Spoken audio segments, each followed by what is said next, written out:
A lovely third week already. Time is flying by, and I enjoy it so very much. Welcome back. We are preparing for. Well, I don't think we really know. I know what's going to happen because I'm supposed to know, but everyone else, I don't know if we really know what's going to happen. The only thing that we left off with last week is that we had some very insane trap planning going ons. How about somebody tell us what happened last week? That'd be great. Um, I don't mind giving the recap. Great. So, we went into the pulling up my own notes for this rather than read the things that Quinn wrote. Yeah, just a bridge. Give us an abridged summary. We went through the Tel Deco Ice Carving Company warehouse to find the child, where we did a skill challenge. And we had some very polarizing things here going on. Specifically, I went persuasion, why Stella went intimidation to find them. We rolled hot all throughout the session. And that means that when we inevitably get into combat today, there will be natural ones and twos all across the board, which means I have to remember that I no longer have that racial feature. So I can't wait for that. We found the child. You thought you were. Yes, we found the child, and we were able to convince them that we were going to help them out. We learned that the house that was in the drawing is theirs, in fact, where we proceeded to inch our way through it in order to, pack a bag for our child. Where we found that their parents had I guess they met Imhotep or something, based off of how the corpses looked. So clearly the straw man is Imhotep. Yep, that's a money reference. Nice. Sun-dried, out, comparable to desert corpses. Through the powers of observation, and thorough investigation, we were able to determine that it looks like something had sat on their chest or did something like that, like they were strangled with a considerable amount of force used. We found a ward in the child's bedroom, which was in fact magical. Judging from how things looked, it looked like the parents knew that something was going to be going down. We ended up taking valuables for the child, so they'd have at least something from the household, because we didn't anticipate bringing him back anytime soon. And we left without incident, making our way all the way back to the orphanage, where we, I guess, tried to open one of these boxes here that we brought back. I think it was something like akin to like a jewelry box or something to these that sort. Making our way back to the orphanage, we were able to reunite the kids together, and we were directed to the Star Mart, where we met Anna from Fire Emblem. Yep. And also very grumpy elf who Quinn used their charisma token on, which is a reminder that if you haven't used one, maybe consider using it this session. It could be cool. I know I'm planning on using it. I just gotta find a good opportunity to do it. Maybe I'll do it on the straw man. Who knows? Not That's about what I was to say. How often knows the straw man? So anyway, jokes aside, we got some things. We got some magical items looked at. Core, in particular, and I remember this simply because I did it. Had a personal item looked at, and he heard some things that he didn't want to hear pertaining to the item, which caused him to have a bit of a nervous breakdown. We bought some magical items there. I got a fancy sling out of it. And then we decided that we were going to stage an ambush to try and confront the straw man, who we have learned is a night hag, which is probably operating in a coven. which means we probably have our work cut out for us. Yep. But certainly. Final words. Yeah, we found a doll in the house that was a tracking device that is now tied to Stella, and we have dressed Core up as a child Yep. in a dress. Yep. In order to be the perfect mate. No one will be able to resist this Goldilocks. Nope. Then we went to the house, and I made a frag grenade. So, explosives. Yep. And a bunch of other just assorted planning here. I think a Dead by Daylight reference was made pertaining to generators here. So, it's gonna be a thing. It's gonna be something. It's gonna be something. We don't know how this is going to go. It's gonna be something. Can't wait for just some investigative officer to just trigger this trap, and then we're all gonna go to jail. Oh no. It would be sad. It would be very sad. That being said, and thoroughly said it was, we're going to go over to Patty's house now, where you guys can do some more planning as to shenanigans. Okay, who's ready to John Madden this? Yes. Let's do it.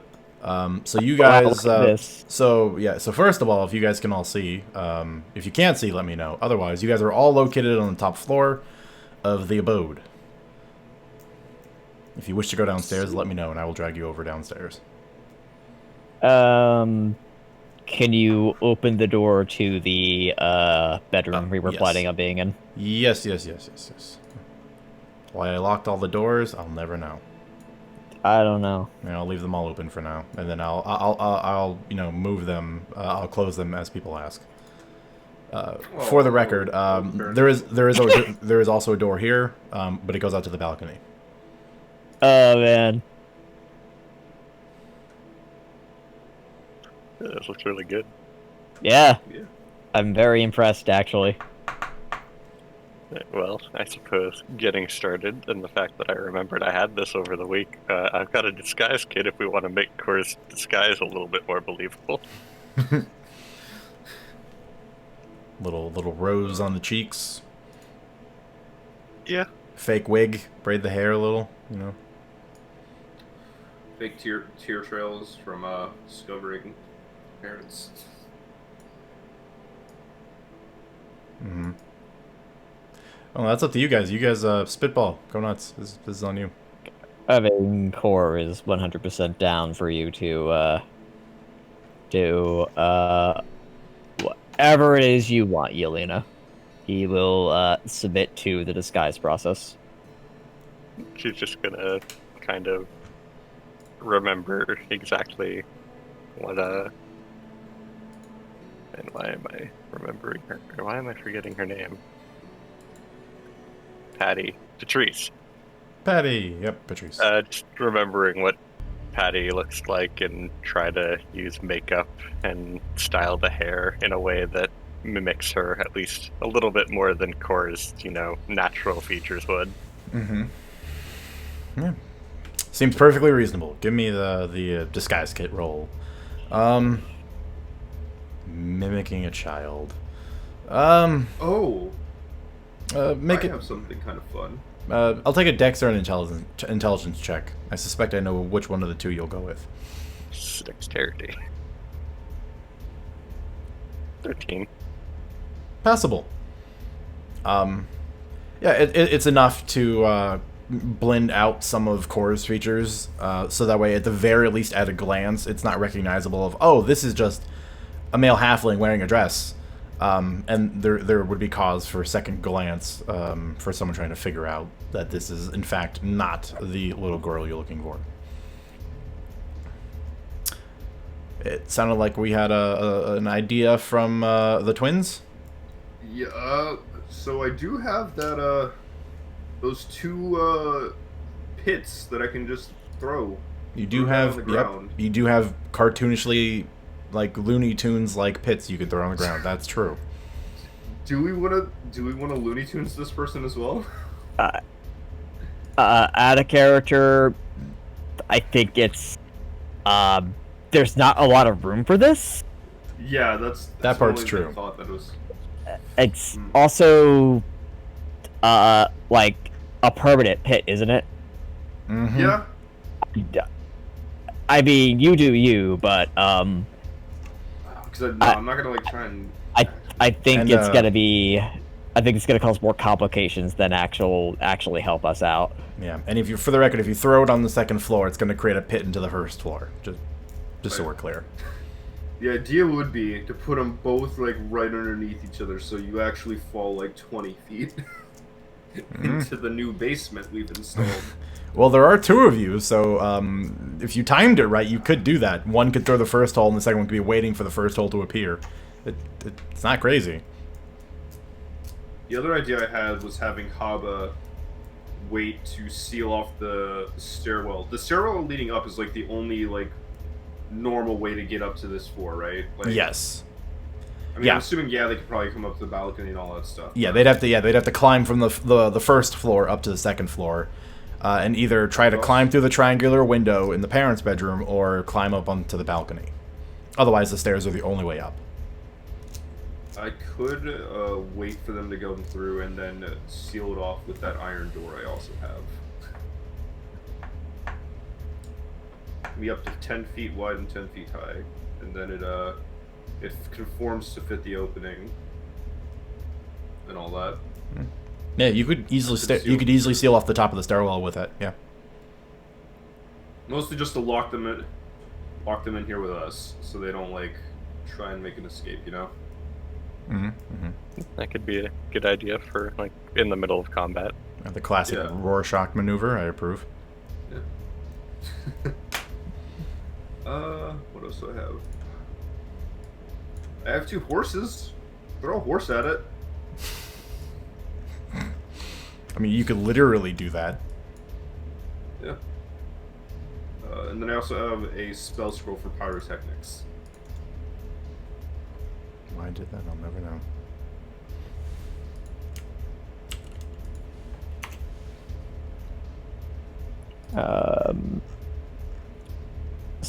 Pyrotechnics could be interesting. I don't really know the spell all that well.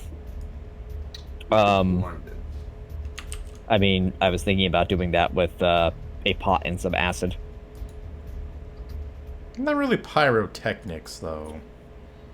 That's more, Yeah. chemistry. Yeah. Mm-hmm. And there's no fire.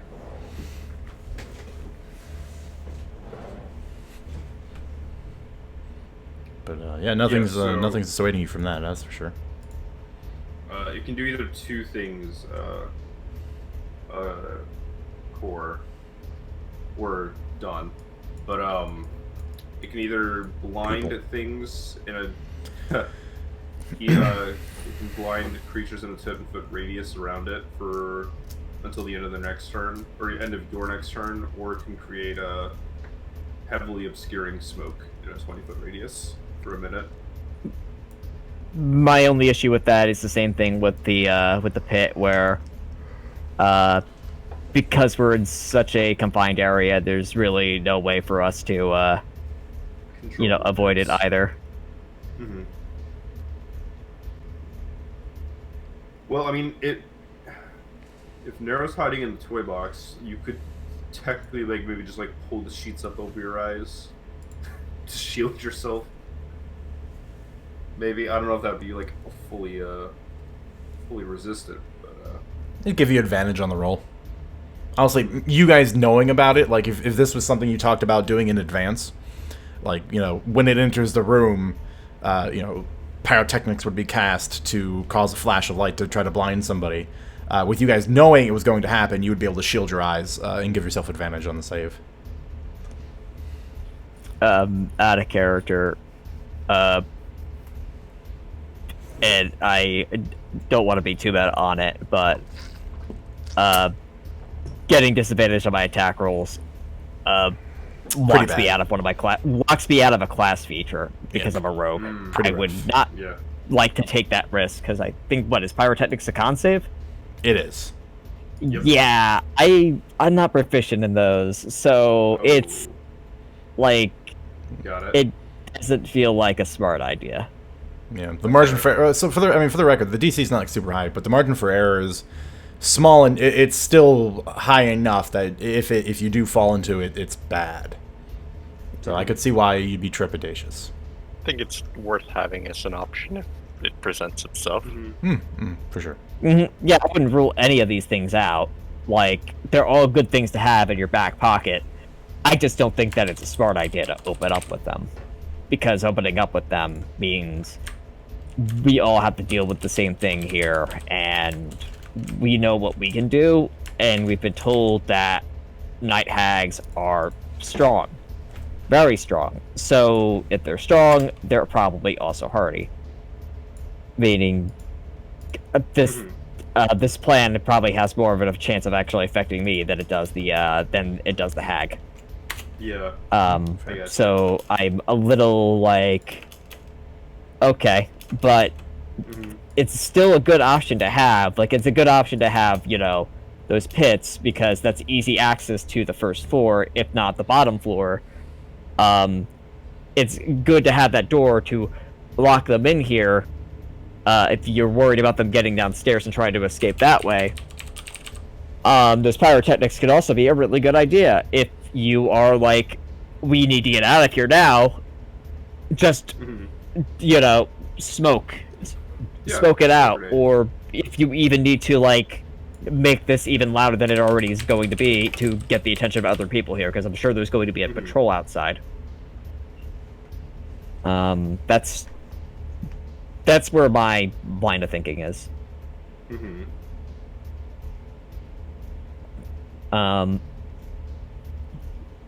The first round of combat is the most important round. Yeah, for sure.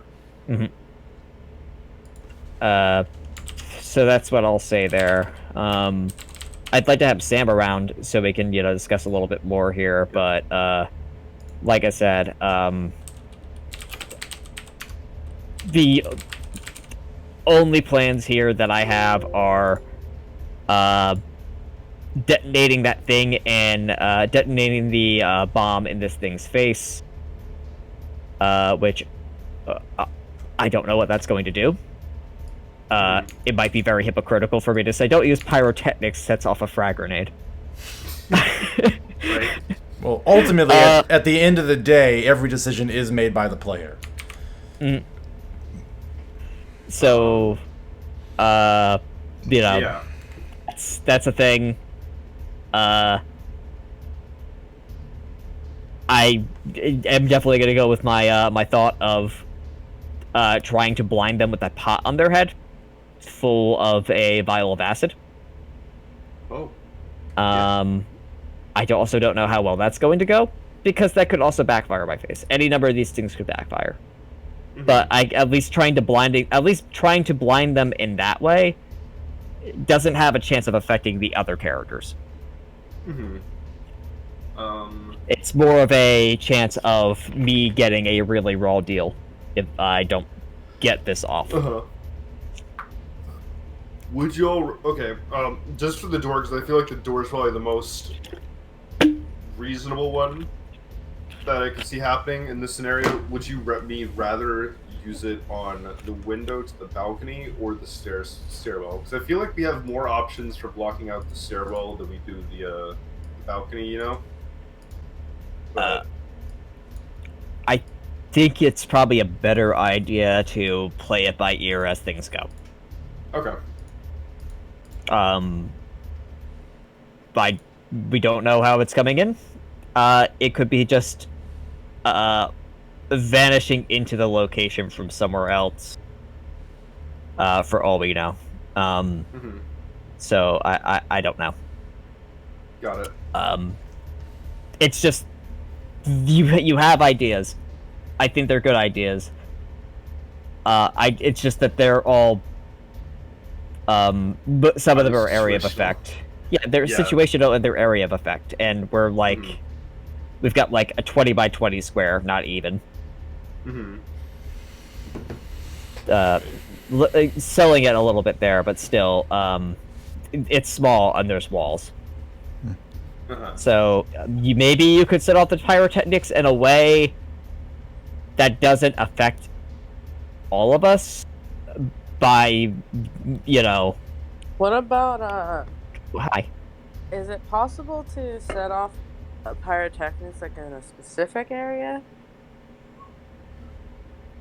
No, like if it like goes off, it's hitting everybody in like the radius for it. Well, What's the radius? 10 feet.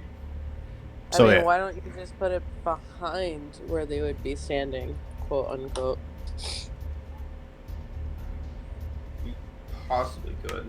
Yeah, like if I you mean, because if you can put it 10 feet behind the door, because they're probably going to have to go inside the actual room to, blow, trigger the bomb that we jerry-rigged. Mm-hmm. You could possibly still do it far enough back that it'll affect them and not affect anybody in the room in a 10-foot radius. Mm-hmm. But then that means you guys are gonna have to figure out your positioning to avoid the 10-foot radius too, though. Mm-hmm. So that is, I think that's a good. I mean, you guys can correct me if I'm wrong, but it could be a good alternative to still get the pyrotechnics out there without affecting everyone. I think you had the best idea there. Once again, it's very situational. You gotta just be mindful of friendly fire with your plans. That's really it. Yeah. Because if you do catch somebody there, and it's a slim margin of error, but that situation could easily snowball into something very bad. But maybe I'm just being a little bit too pessimistic. I'm not trying to brain. I'm not trying to tell you not to do it. Yeah, for sure. Sam has, I think, the most reasonable approach here. Look at the brain on Sam. Big brain. Big brain. All right. I mean, so we've got the jerry-rigged fragmentation grenade on the roof. Core, where are you temporarily hiding your pot full of belts and caltrops, so you're not just cuddling it Beneath the bed. Okay. That way, it's just slide, grab, go. Gotcha. It wouldn't take that long to get. Okay. If I recall correctly, Nero is currently sized tiny, right? Yes. Yep. Yes, he is. All right, we're gonna type him in the toy box. We're gonna make him real tiny.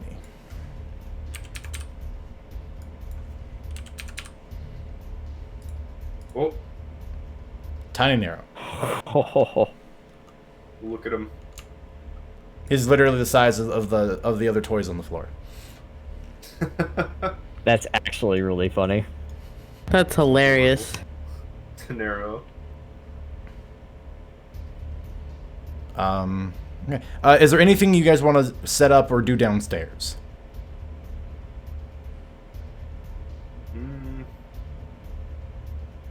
I really don't want to split the party. Is the thing.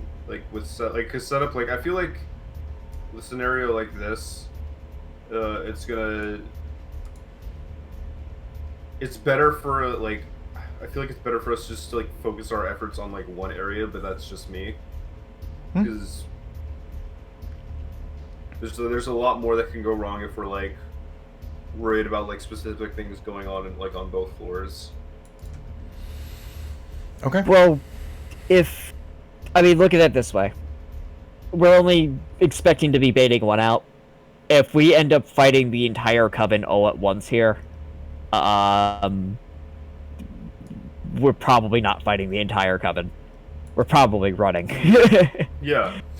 But I don't know. Maybe we will. I don't who's to say.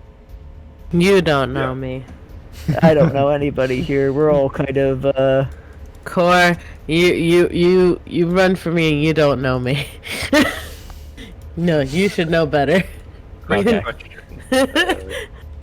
The way to the balcony, is it an actual door or is it like just like a cloth like the first floor?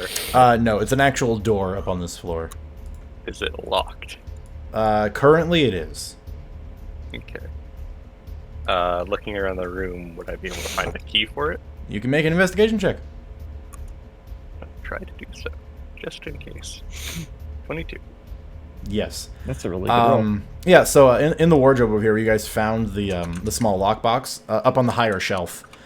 There's a small ring of keys. You're not sure what all the other keys do, but there is one that is painted the same green color as the outside of the house. Okay. And if you try it on the balcony door, it will open it. She'll unlock it to test it and unlock it again. Okay. She's gonna look at all the other keys and realize one of these probably belongs to that lockbox that we spent like 2 hours picking open. It's also worth mentioning, just as a quick aside, because there's a lot of pyrotechnic stock, it does need an open source of fire for the spell to be used. So keep that in mind.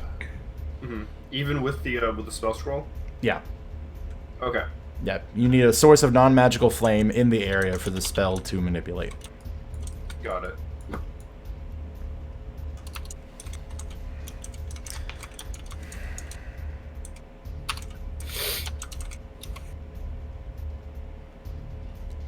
Anything else?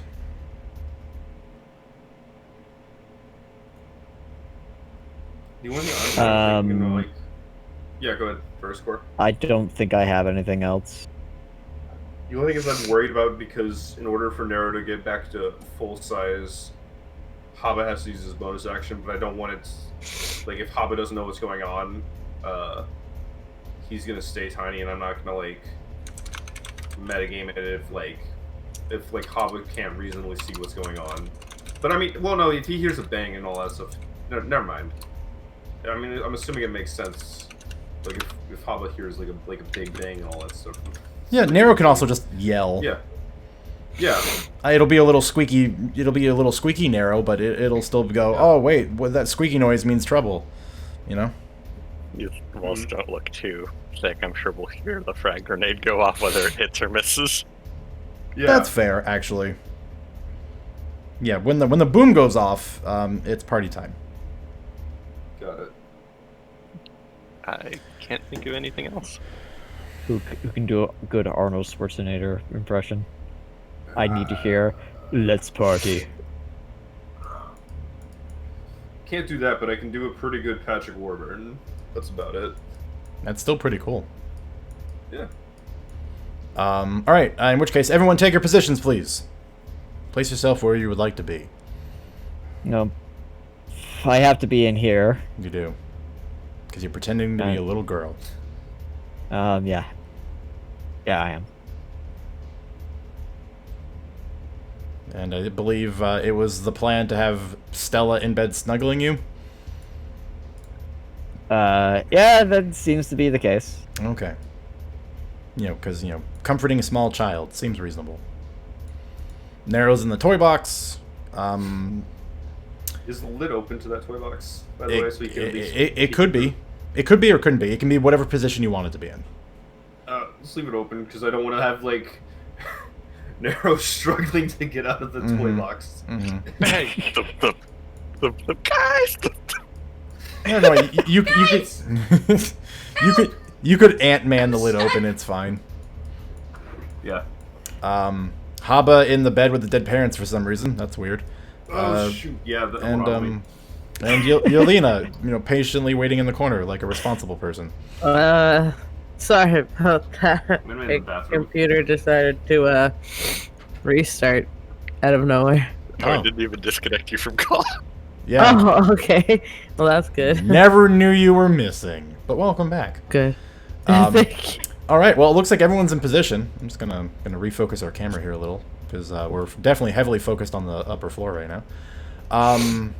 And then we're gonna just you guys are just gonna sit here and wait until the straw man or whatever you're looking for arrives, and we're gonna get into some fun music choices. Oh. Oh no. Please enjoy The soundtrack I've been working very diligently on for your campaign. I enjoy this. So The straw man comes up and they're in green, but they've got like Glow sticks. 2077 sunglasses on. For the record, Wake- the wake up, artwork Daddy. used for the Strawman's token is a reference, a music reference. If someone gets it, you can get an inspiration point for it.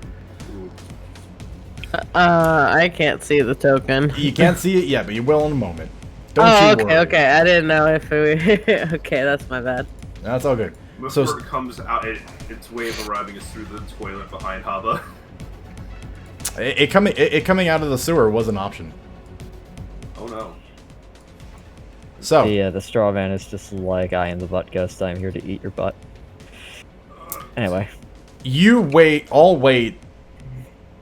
for several hours as night progresses deeper and deeper into the night, waiting for whatever it is to come seeking the child Patty.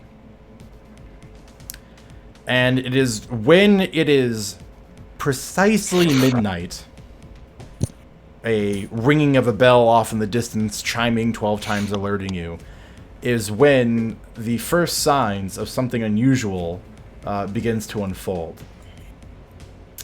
Let me get my cheat sheet up for you guys so I can look at your things real fast. Oh, that's unfortunate. No one's in a position to have noticed anything right away.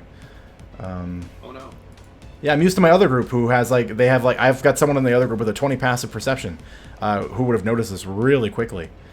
But you guys are all actively on guard. Yelena, please make a perception check.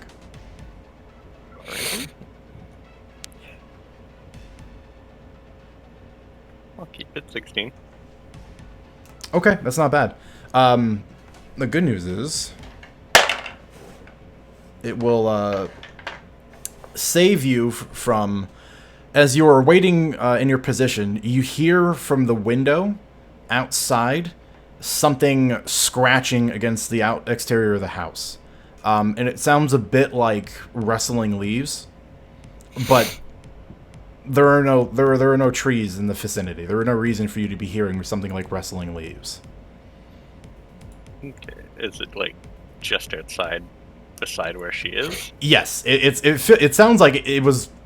So that's the part that's really interesting. It sounds like rustling leaves, but it doesn't sound like it's blowing down on the street. It sounds like it's literally right outside the window. Okay.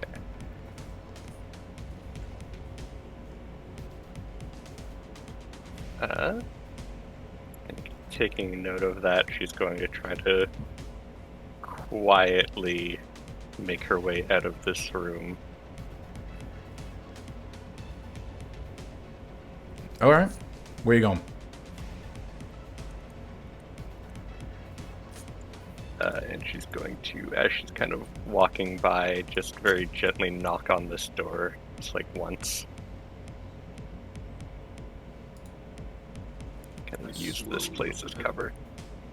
Okay. Slowly open this door.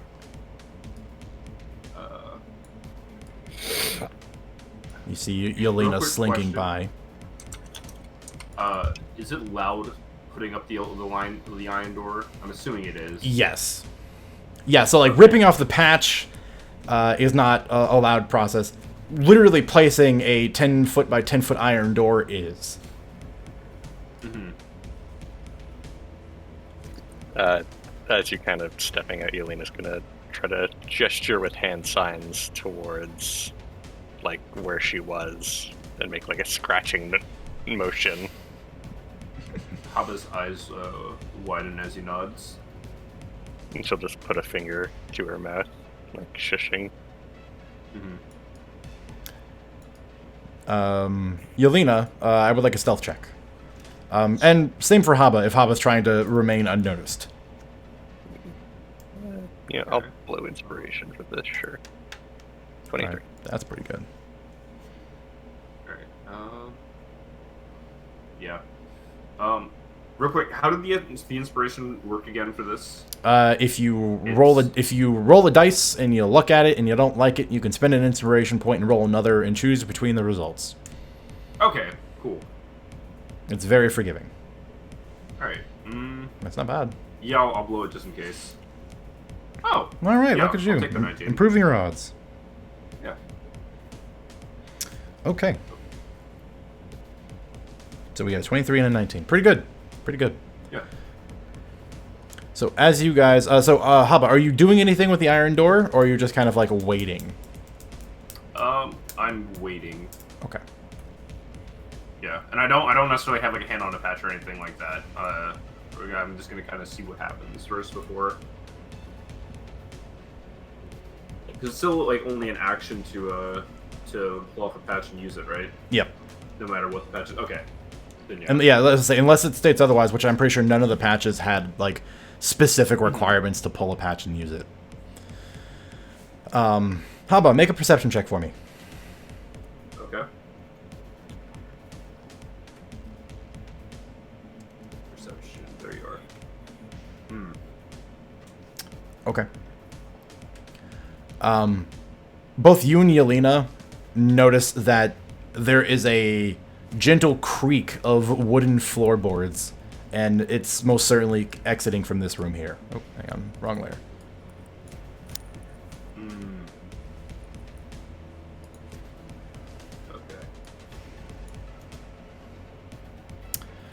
Okay. Yelena's just gonna kind of keep a finger to her lips, point towards the room where the bait is, and just lie in wait. Right. Yep. Well, then as you guys wait, you will hear the door creak open. Haba, you will be the first person to see this, given that your proximity is much closer. As a tall, gangly creature steps out, garbed in a dark green cloak. Yeah. That's from a Disturbed album, isn't it? By the way. Yes, it is. Other character. I knew it. Take another point of inspiration. Look, you just you refilled the last one. I haven't even seen it yet. Yeah. Sorry, you weren't in the room. I'm sorry. But I was like, well, I know that. Geez, Well, stop you pretending get to be a two little characters. girl. Jeez. I'm a little girl. You're already full of inspiration anyway, probably. I am. Yeah, 'Cause I he did is. homework. Yep. The creature comes stalking out. Long legs, long arms that end in these razor-sharp claws. Each one of which is about 10 inches long. It comes stalking out wrapped in this dark green cloak, and you can see underneath its hood these bright glowing eyes and just this huge, unnatural smile. And it just stalks down the hallway. And you have that moment where it passes right by you, your heart beating a mile a minute, and it doesn't seem to acknowledge you at all. It just stalks right by. And as it's walking by, all of you kind of hear, as its feet drag, it sounds like the rustling of leaves, and it's when you notice that there are bits of straw coming out of the bottom of its pants leg that are dragging against the floor that's responsible for the noise. Got it. And it stalks up to the door, and it just very quietly, almost daintily with these huge clawed hands, reaches for the handle, articulates it with the palm, and just sort of opens it and slowly begins to push it open. And this is, I'm assuming the triggering event for the fragmentation attached to the ceiling. Yeah, this is absolutely the trigger you touch at the fragmentation. Okay. Am I rolling something here, or? No, it is. It's a dexterity save. Okay. You will be rolling the damage, which is just a plethora of various numbers, thanks to the absolute cluster of items you've packed into this. I would like to invoke my D100 roll here. Okay, what for? Core's been fiddling a little bit with his necklace here, Okay. kind of like silently wondering how this is going to pay off, because these children very much play on it. His thoughts fall to the deceased and their faith. So, I wouldn't say he's praying, but he's very much so focusing on kind of like a contemplative thing here.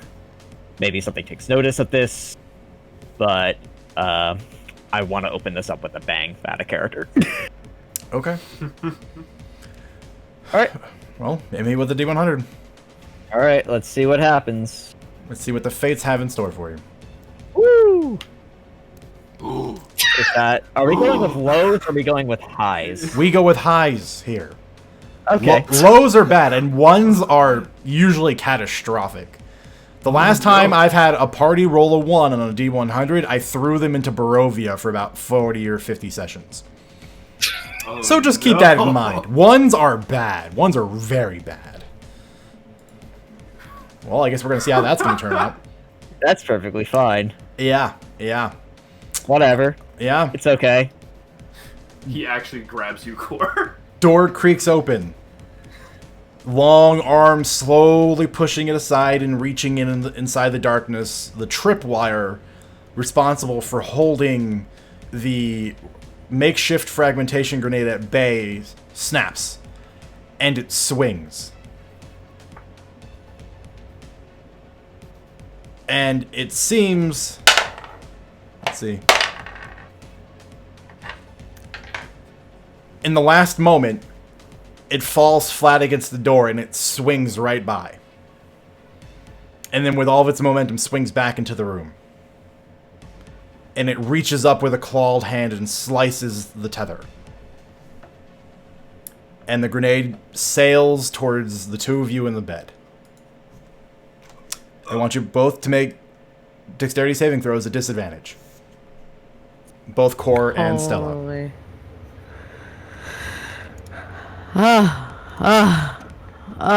Okay. Okay. Can any of can me and Yelena do anything in this moment? Right after this is when the initiative is going to be rolled. Yeah. The only thing I Okay. can think to do to salvage the situation is to try to be extra here. So before anything else gets rolled here, can I try to shoot it?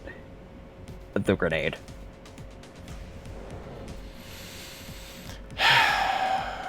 What are you shooting it with? A sling bolt. If that's not going to work, You can try. It will be a disadvantage.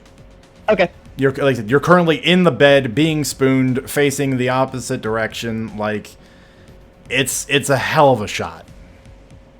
You know what? It's better than eating it. I was gonna say, I also, if that doesn't work, could Nero feasibly try and jump in? I don't know. It's coming right at me. So let's make the roll. You said disadvantage? Yep. Okay.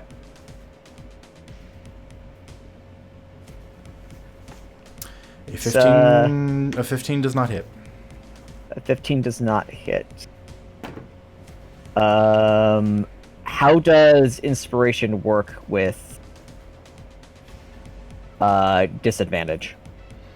When you roll it, you would then pick between the lowest of the two that you rolled, and the new dice. Okay. So it basically, yeah, you roll a third dice, you eliminate the highest of the previous two, so you have a 15 in whatever you roll, and then you can pick between the two dice. A 15 and whatever I roll. Okay. We'll do that. Sure.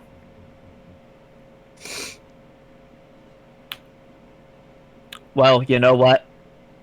We did our best. That is unfortunate. So the dexterity saves at disadvantage stand. Okay. You roll in the bed with the sling wrapped around your arm and try to just hurl a bolt at it in midair, and it does strike, but it pings off.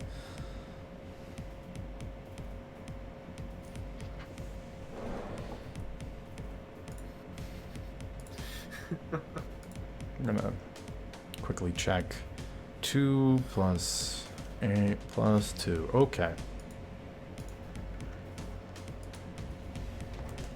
Both of those are saves. Based off of core stats and the DC, that's what this would have been set at for his ability to jury rig something. Both of those are saves. Oh, neat. Yeah. So core. Does Nero need to make one as well, or no? Sorry. No, it's basically gonna land on Okay. top of them. Okay. So core, please roll for me. We're going to do. I'm trying to think about cost equivalent.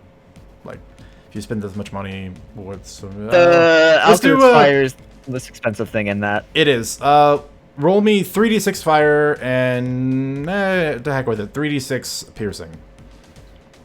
Jeez. Okay. I mean, you filled it with a bunch of ball bearings and 2 flasks of oil and alchemist fire. Like, you made a very convincing fragmentation grenade. So this was going to be effective. Okay. Here's the fire damage. Here is the piercing damage. Okay. Good news is for Stella, with a success, the fire damage is reduced to a quarter. So 11 to 5, 5 to 2. And then piercing reduced down to 6, so you take a total of 8 points of damage. Okay. And core, you will take 11. Okay. Is that including my resistances? Yeah, I counted for Okay, your gotcha. fire resistance. So -8. Yeah. Got it. And you will, since you both succeeded, I would normally give you the option to pick a direction of 5 feet to move in, but given there's only one direction to move in, you guys are now in this weird pile up with Nero in the toy chest. But at this juncture, I want everyone to roll initiative. Yes, it's time.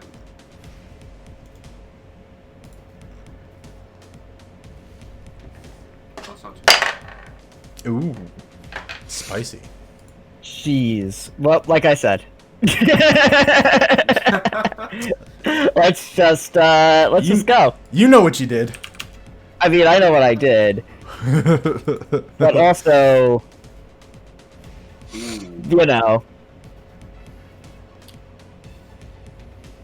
Nero's not one to start fights, but he is sure as hell one to finish them. That's how I'm gonna describe that initiative. Oh man, I was hoping this would be like divine intervention. You got the exact opposite, and trust me, that's not the only part of the result of that. There's going to be more stuff later. Well, yeah, again, I cannot press how bad ones are on D100 rolls. Messed me up, fam. Don't worry. Don't worry. All right. Well, the straw man, who came in with a hot natural 20, is going first.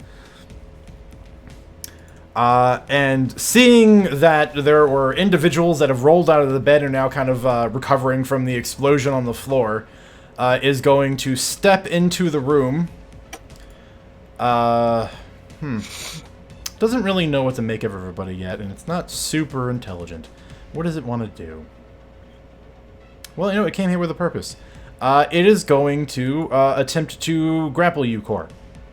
Okay. So, give me a acrobatics or an athletics check.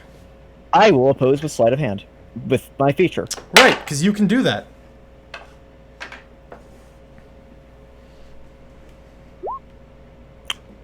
I will blow inspiration on this because this is not somewhere I want to be. No. That's better. That might be enough. It is enough. It attempts to grab at you, but fails to get a grip. And then in its particular situation, it is instead going to rake its claws at Stella. Okay. Which is a solid 14.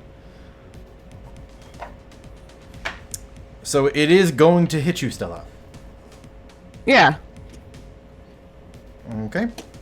For a whopping... I'm going to say that sarcastically, but it actually came out kind of average. 7 points of slashing damage. Okay, dokie. I would like to use a reaction. Sure. What kind of reaction do you want to use? Vanishing trick. As it's making an attack against Stella, shifting its focus, I want to try to hide from it. Okay.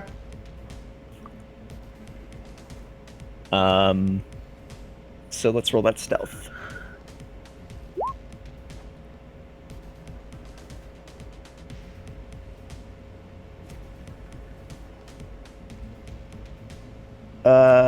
So, if I succeeded, I can move up to 30 feet. Mm-hmm. I am a halfling. I can hide in the space of other creatures. Yes. Am I able to successfully hide from it? As long as you're trying not to hide underneath it, if you're hiding anywhere else in the room, yes. We slide underneath the bed. Okay, yeah, that works fine. You could have hidden behind the toy chest. You could have done a weird thing where you tried to hide under the carpet or hiding under the remains of the bed. All of these work. What is this strange bulge that is coming out of the floor? That is the million gold question. Okay, well that was just your reaction. A lot of things packed into this round.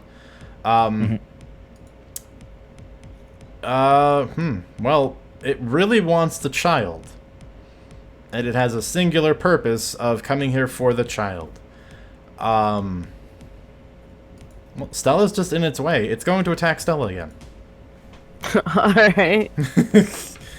You're between it and the child. Oh, wow, that one's a natural 18. I think that one's I think that one's gonna hit.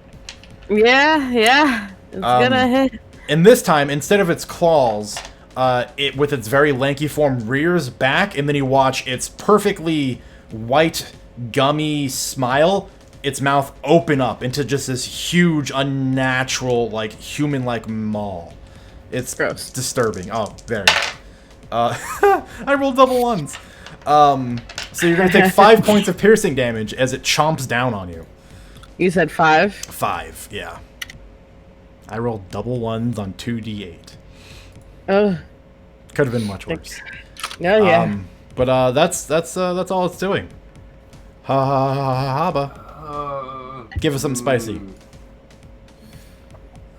Alright. So first off, at seeing this, Hobba's gonna clap his hands together, his eyes are gonna glow, and I'm gonna use my bonus action, and Narrow's gonna pop back out of the toy chest, full-sized.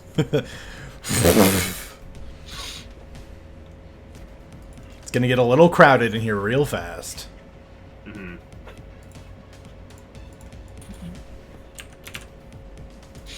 Alright.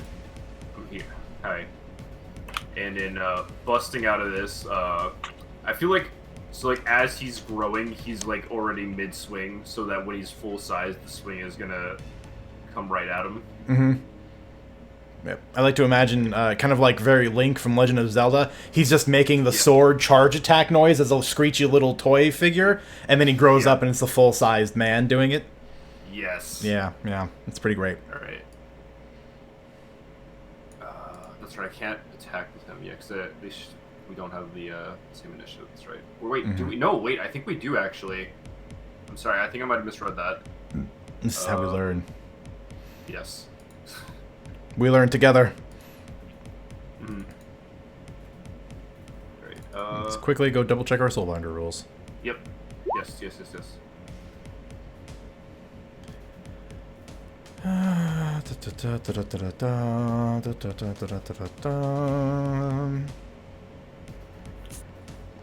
Yes, it acts on my turn in initiative. Well, there you go. Alright, yeah, just making sure if like he could actually like attack here. Alright, so Narrow's gonna swing. And I'm going to adjust Narrow's initiative Got it. so that he just acts with you. No, I'll just put him at 18 because he's supposed to act on your turn. So there you go. Yeah. I'm assuming that misses a 12. A 12 does miss. In an unusual and very unnatural way, just kind of like bends off to the side, where it seems to have another joint in its spine that it shouldn't. Ooh. Alright, and then I'm going to do something.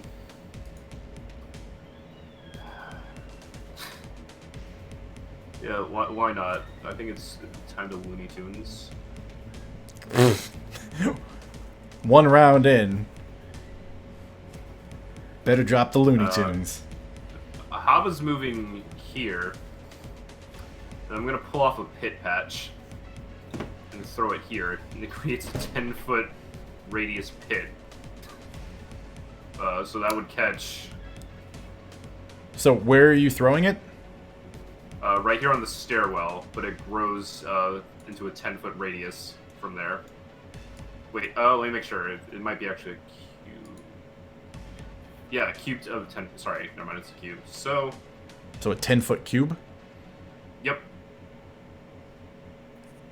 Yeah, so it would be this little 9, but I believe. That does include Haba, you're aware, yeah? Yes, I'm aware. Okay. I have ways of getting Haba out of danger, though. Okay, where you're gonna throw a pit, and man, alright, you're gonna throw a pit, and the floor is going to, the floor underneath everyone there is gonna vanish. It's, Me and Strawman.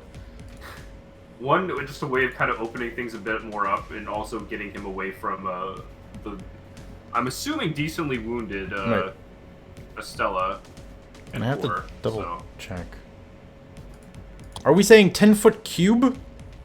Yes, it's supposed to be a 10-foot cube. Alright, so It's, that's, cube by it's two. 4 spaces. Yeah. Oh, that's 4 spaces? It's 4 Okay. spaces, yeah, because each square is Oh. 5 feet, so it's a 10-foot cube. Okay, in that case, I could. Yeah, could I actually fit it like this? Yes. So. Yeah. Yep. Thank you for the nifty diagram. Yeah. Okay. Yeah, we'll do that. Unless, yeah. Okay.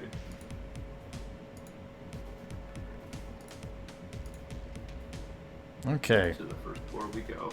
Yep. Strawman and Nero are going to have to make some dexterity saves. Got it. Oh, do you mean Haba? Haba, yeah. Okay. Oh, that's a fail. Oh.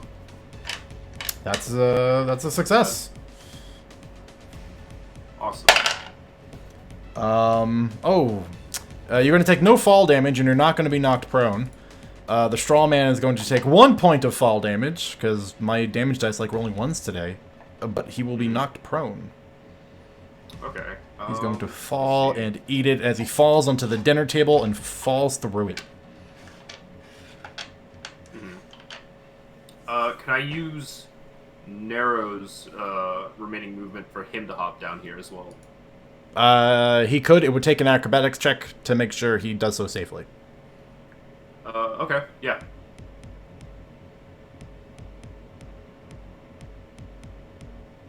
Hmm. Can I burn another inspiration on that? If you've got the inspiration to burn, you're more than welcome to. Okay.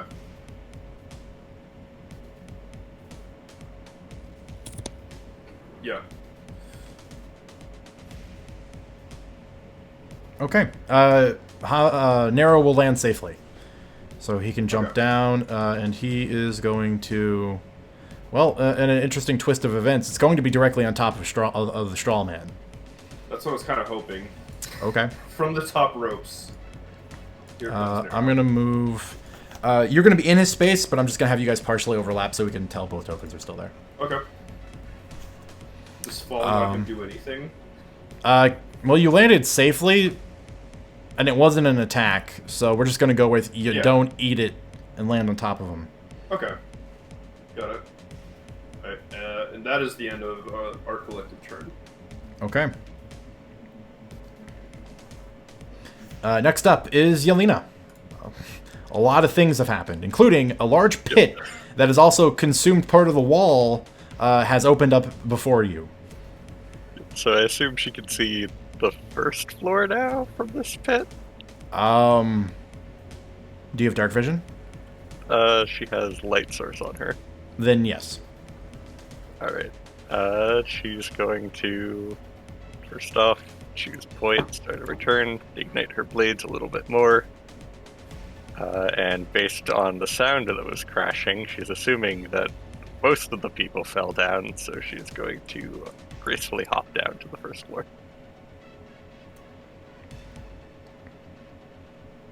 Okay.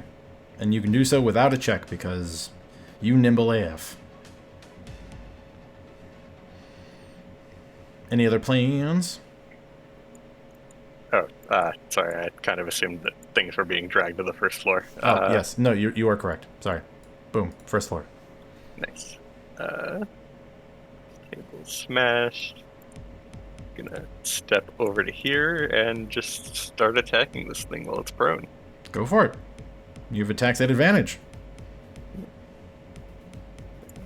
First one. And bonus action offhand attack.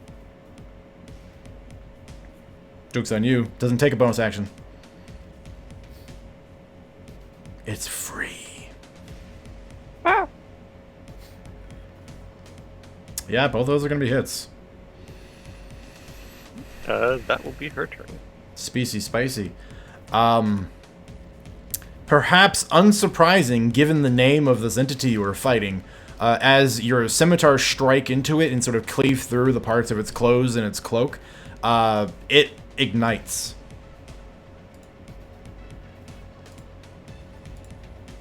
It is now ablaze. Nice. Maybe not for the house, but for us. No, you activated his rage form. This is phase 2. That's a yeah. Well, what's scarier than a straw man? A straw man on fire. Turn them into a wickerman. He's trying to give you a hug now that he's on fire. Can I layer some stuff on him, like in Genshin Impact, and do double damage?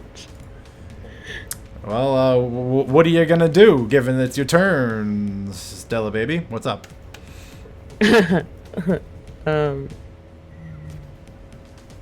Oh, you know, just oh shoot, I forgot what it's called in Genshin. Never mind. I think it's like evaporate or something. I don't know.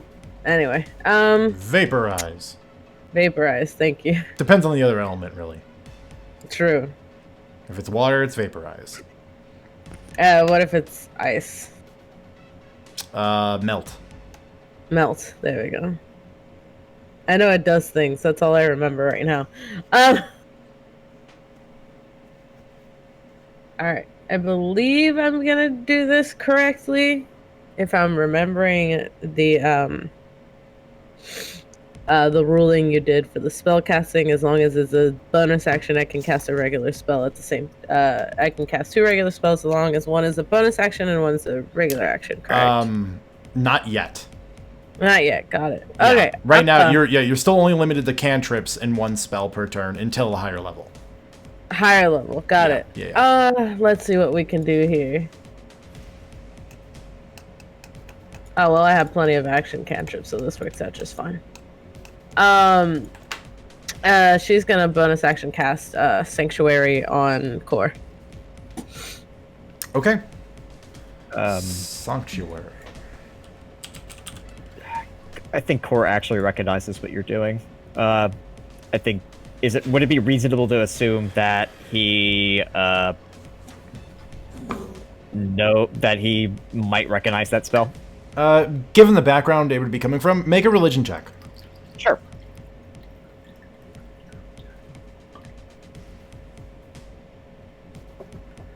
Well, alright, he doesn't know what you're doing.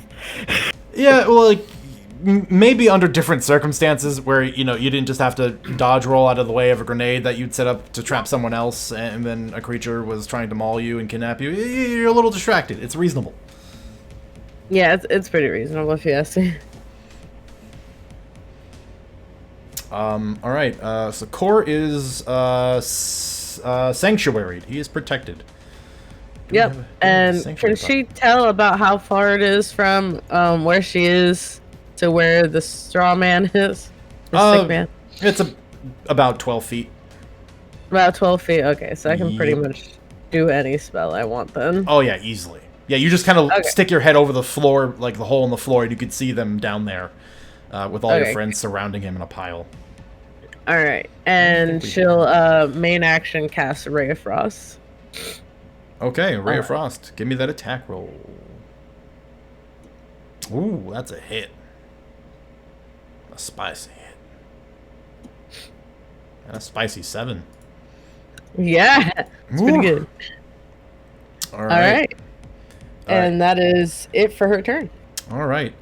The Ray of Frost streaks down onto the straw man, freezing him while he's also on fire. If it could be said, he's having a pretty bad day. Amazing. Okay. Core. That's what I like to hear. Do I have knowledge of what I'm under the effects of? You know you're under the effects of a spell. You do not know what it is. Okay. Core does not know what it is. You can ask, Okay. and Stella can respond. Sure. That is allowed. I know. Yes, you guys can chit-chat.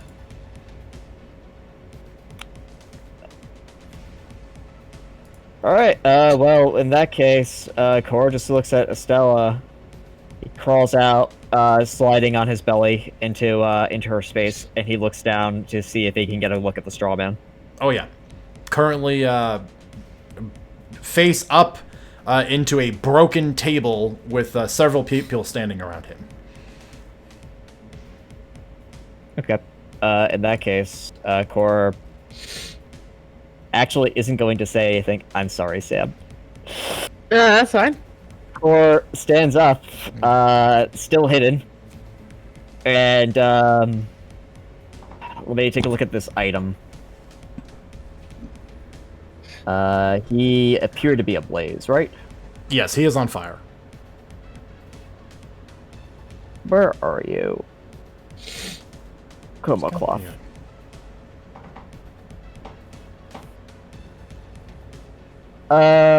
Anytime you can do any one of 4 colors. I have to change it as an action. I don't know what color this was set on initially. Dyer, do you want to declare a color for me? I mean, Core has had the time since he's purchased it. He could have also preset a color by now.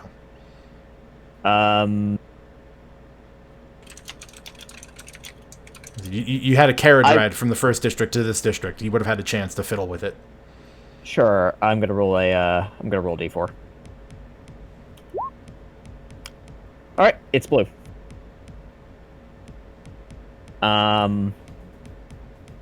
Perfectly okay with that.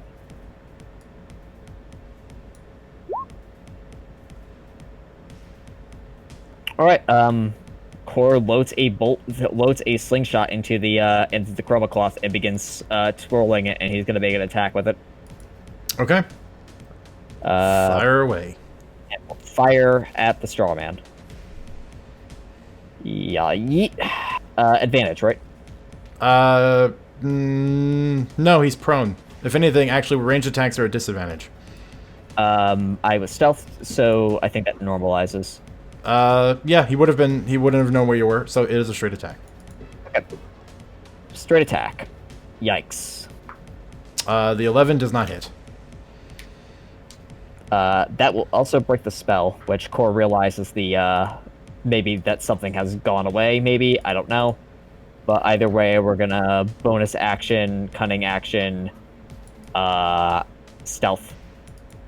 Okay. And we're gonna slide back underneath this, and he's going to just kind of mutter beneath his breath, and kind of begin thinking about what he can actually do here, because this looks pretty bad. All right. All right. That will be his turn. Okay. To the straw man, who does not like where he is. He's going to stand up. He is going to spin in a dervish whirlwind of attacks. He's going to split up his claw attacks between Yelena and Haba. Oh, Hubba, hubba, hubba, hubba. yeah. I mean, he did. I did throw him down a hole. Yeah, you did throw him through a hole, yeah, and Nero missed, so he doesn't know Nero's threat yet. Got it. The first attack against Yelena is a natural 19, so it's going to be a 24. Which I'm fairly confident is going to hit. Okay. 10 points of slashing damage to Yelena.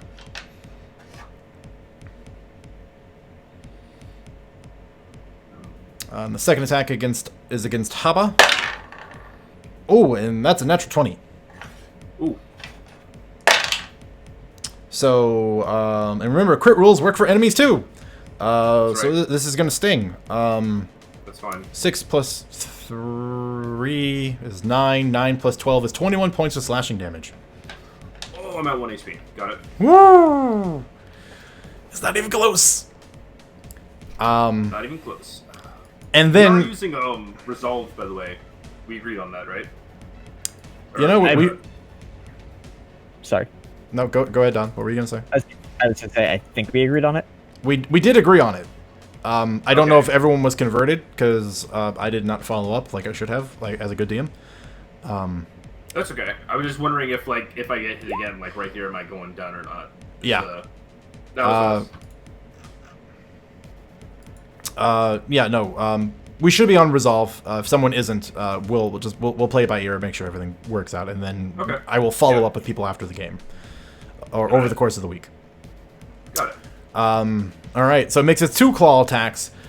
Sees itself in a predicament that is surrounded by enemies, knowing it is full well caught in an ambush, and its target is upstairs. It is going to reel back, the cloak sort of falling off to the side, and all of you downstairs will see underneath the cloak is this spindly wooden frame held together by thick twine and wire that is in tight bundles of straw. And at its joints, you can see there are dark wooden sticks that look like they are coated in something dark and crusty. And it's going to reel back and let out an unnatural, ear-piercing wail. I need all 5 of you to make wisdom saves. As it shrieks.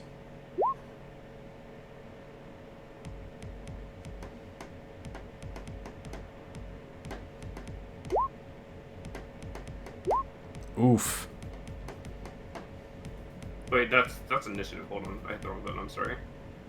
Well, you roll a wisdom save. Oh, I did. Okay, good. You did. Yeah, it was the initiative roll after. Okay. I'm back. Sorry about that. Welcome back. We're making wisdom saves. Boy. Creepy straw man doing a creepy whaley thing. Wow. Okay. So, bad news. Yelena is the only one that saved. All of you are stunned until the end of the straw man's next turn. Oh, Real bad news. Real bad news. Oh, there are a bunch of custom tokens here. There are! There is a stunned effect one. But I have not memorized all of these new boys yet because I haven't had a chance to use them all. But stunned is there.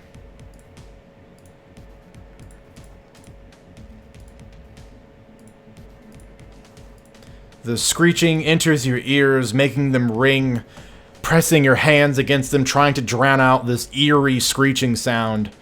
And as it sees many of you reel back from the screech, it is going to take its 15 feet. Well, actually, it's going to attempt. Can it swing that? I don't even know if it knows it can swing that.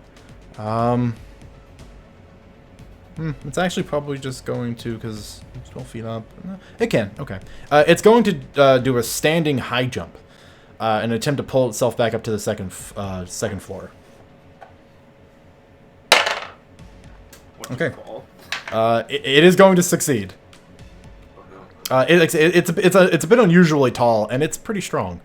So it's going to jump straight up, its clawed hands.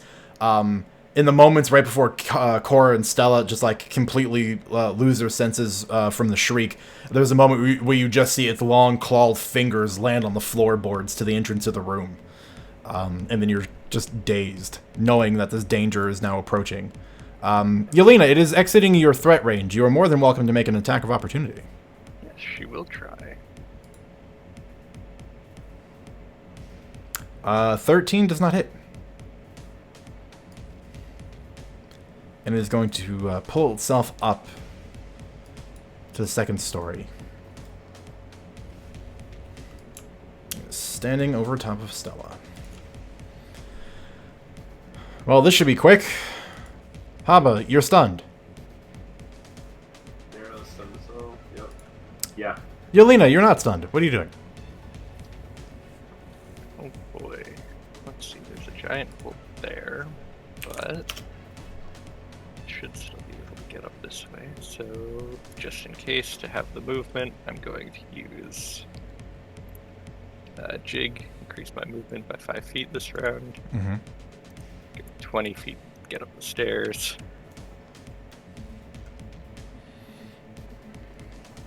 And your remaining movement will take you upstairs, yeah? Was that the plan? Yeah. Okay. Just try to get eye line of it.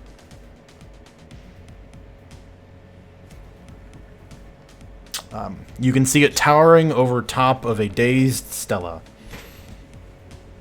Menacingly. He's on top of me menacingly? Menacingly. Oh my god. Looming. And it took like all 35 movement to get to where I am, or? Let's see. Hang on. Let's backtrack real quick. We look at some movement. You'd get upstairs and you'd have 10 feet of movement left. This is just a question for next turn. Mm-hmm. I couldn't throw another pit on the ceiling above me to drop him down again, could I? Like, in this area? Technically, you could. It'll drop the floor out Say from that's an underneath option. everybody, but yeah, no, you could do it. Just, if people are okay with it like that, that is something we can do. And here, because it didn't take out the I- walls, I'm just going to color out the floors. Out of character, I don't feel comfortable giving input. You do what you're gonna do. I just... Okay. So I just don't know if it's a great idea having us, like, split up like this. And... especially after that. Like, I feel like people are about to start me going down soon, so... Yelena, 10 feet of movement. You going to use it? If I jump across, obviously I can't land here, but would I be able to get my 2 attacks in before I fell? Ooh, good question. You know what? Yes. Just gonna leap across the pit and just, like a dancing dervish, swing her scimitar 2 times. Yep. I'm gonna give him a little bit of an AC bonus, but yeah, you can definitely try this. Do I count as flanking if they're stunned? No, they have to be threatening the opponent. Just 1, 2. Oh well then, Those are good hits. those are very good hits. Okay, 5,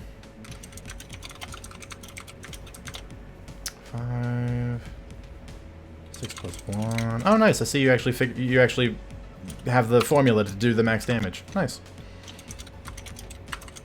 Okay. So, mathing. 12, 22? And then she falls gracefully onto the broken table. Mm-hmm. Yeah, it's slanted at an edge, so you do a little bit of a Legolas slide, and then you land and kind of spin up and look at the still flaming straw man. Very good hit. Glares up at them. That's her turn. Does not glare back down. Okay, Stella is stunned. Cora is stunned. Strawman.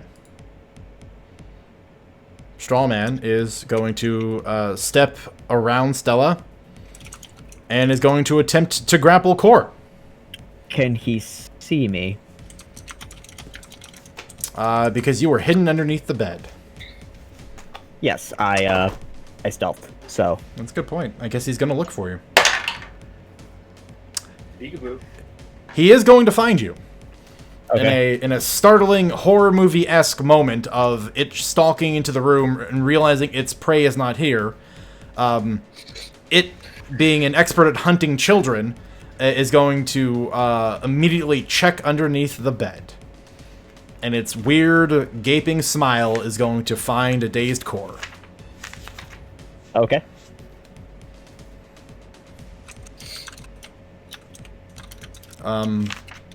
But you can still struggle if you'd like. Am I stunned?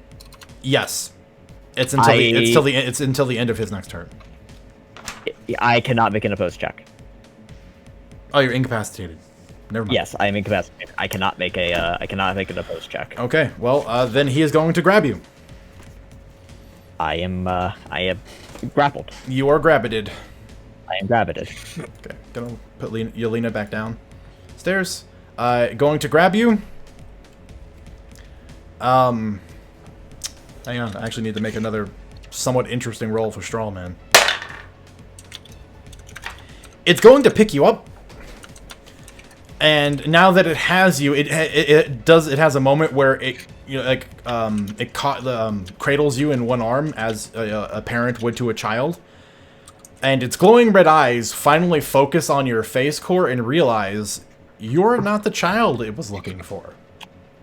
Core is able to do faltering things here, so he's going to say something. Okay, bring. Does it look confused, or is it just continuing to just stare at him with? Its expression doesn't change. He's just gonna say very falteringly. Not the cash day, right? Sup. And looking at you, and if a straw man could be frustrated, it is going to take you and drop you down the hole. You should have gotten down with the sickness. You know, I would want to be inclined to man, you really deserve something for that. But better yet, you're stunned. You can't make this save anyway. That's totally okay. Like my fall. Oh, it's fine. You take a huge 1 point of fall damage in your knock prone. I'm prone. Because my damage dice love hurting people today. And I'm being sarcastic. I mean, they don't. I'll take 1 point of damage. Yeah.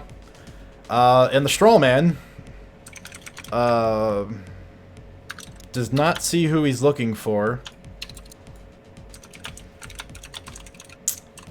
Let's check the parents' bedroom. Been downstairs. Yeah, I just checked the bathroom. He's got the movement. Is going to back up and take a bit of a leap. Almost ending poorly for him. And he is going to go, in fact, check the bathroom. And that's his movement, so that's his turn. Everyone is no longer stunned. Okay. At the end of his turn, you are no longer stunned. Would we have any reasonable idea where he's, moving upstairs from down here? He's upstairs and he's not being quiet. Okay. So, you can tell he's upstairs and he's where there's floor. And given you guys were stunned, you don't know exactly where he is, you just know he's upstairs. Okay. What is required to take that standing leap like he did up to that floor? What would I need to do for Nero? Well, it's just a formula. So, I've got this nifty jump calendar. What is Nero's strength score? 16. Do you know how tall he is? 6'4". Okay. In which case, without a running start, you can high jump 3 feet. Okay. How high up is the ceiling? So the first floor is about 10 feet, and then you have like the distance from the floor that no longer exists to the next floor. So it's about 12 feet. You can in fact actually jump and reach up and grab it from here without having to get a running start. Okay. Then yeah, Nero's going to do that. I will want an athletics check to see if you can pull yourself up with your gear. Okay. DC, not super high. Oh no. Unless you roll a 1. Again, Nero going, well, the guy we want to kill is upstairs. Stands there, gathers his strength in his legs, squats, and then flexes all of his leg muscles to jump up, grabs the edge of the floorboard, and begins pulling himself up. But the weight of one of the boards that you're holding onto, because magically was sawed off in a weird place, comes loose, and you fall back down. Okay. For another whopping 1 point of fall damage. Because I apparently can't roll anything other than a 1 on a d6 today. Did Nero at least get kind of like a view, like while he was hanging there for a second, of like where the straw man was? To our position. Yeah, sure. I mean, yeah, your passive perception, even though it's just a 10, is good enough to notice this tall, stocky man off to the side in front of the bathroom door. Okay. All right. Bathroom. Got it. Okay. And then Hobbit is going to take off his other pit patch. And I'm gonna throw it underneath the bathroom door. I think right here is where. Draw the square on the first floor for me, and I will move it as appropriate to the top floor. Okay. I feel as though it's really gross.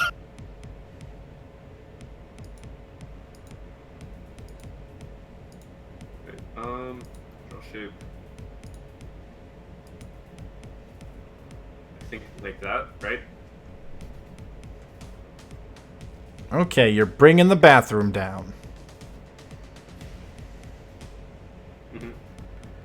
Well, the good news is you don't hit any of the major plumbing. That's the good news. That's good. You only hit the pipes to the sink. Good.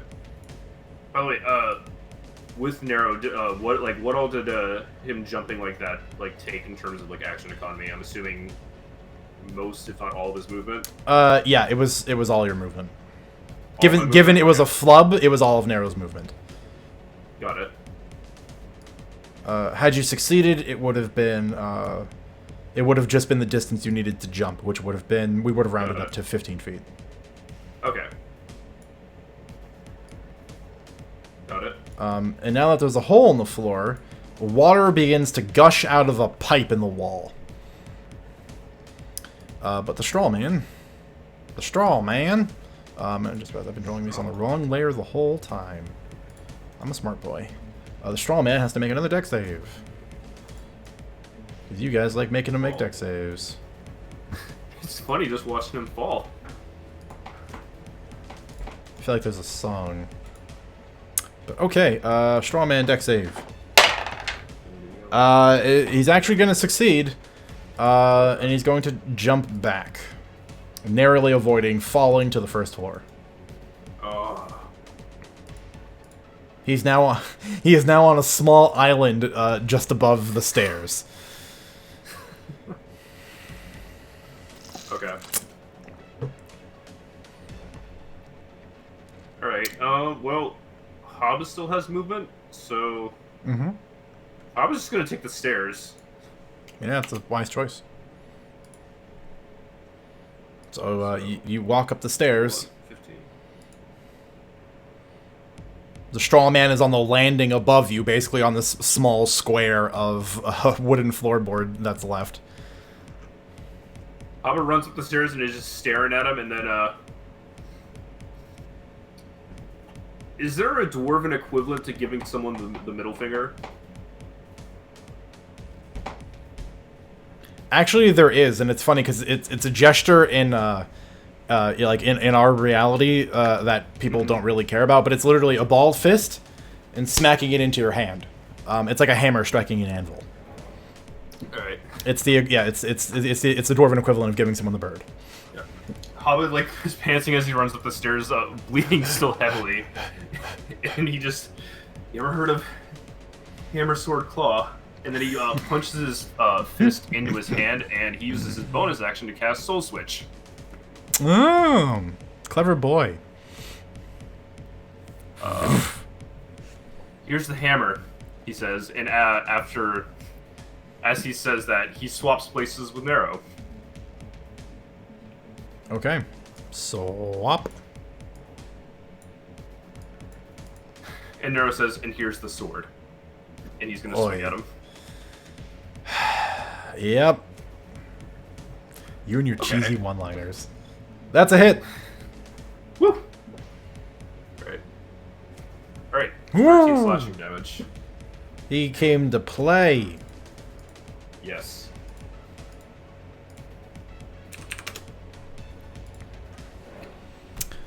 You hack into the lower limbs of the straw man, the giant knife cleaving into, and Nero can tell what feels like just dense, thick wooden legs, and a puff of straw just sort of fills the air. Awesome. Alright, and then I think that is... Yeah, that's it. Okay. Yelena. Gonna ignite swords again with joy. Hop the railing, start making her way up. You Hopefully you basically run into Nero. Could she shove past him to try and get into reach of the creature? I'm gonna want an acrobatics check. Which you should be very easy to do, because so that's what the upstairs looks like right now. Oh God. So it's literally just you get up the stairs, and as it turns, there's no more floor. So he is up on the elevated part of the landing where there's a railing, so like already like a full square up. So yeah, just make an acrobatics check, because you're basically gonna have to do like a really sweet like Prince of Persia wall run to even get within range. Good thing she could use her dexterity as her jumping modifier. There you go. All right, you're doing some sweet, sick moves. Yeah, you can hit him. But just like last time, because it's like a temporary, you're gonna fall at the end of your turn bit. His AC is a little bit higher. Alright, she like does like a backflip over him, I guess, while falling and slashing. Nice. I'll allow it. And then slash. First one's a hit. Second one is not. On the first. Would Yelena get the flanking bonus? For, there would be Nero there would be a flanking bonus. +1. But the +1 to the 14 does not do it. Okay. As I'm doing this, just because I'm also going to do a defensive flourish for more damage on the one that hit. Okay. Or So eight, 8, 12. That will be her turn. She lands back on the first floor, just going up and down and up and down. Yep. Yeah, Yelena, you come nimbly running up the stairs, see that Nero's impeding the passage.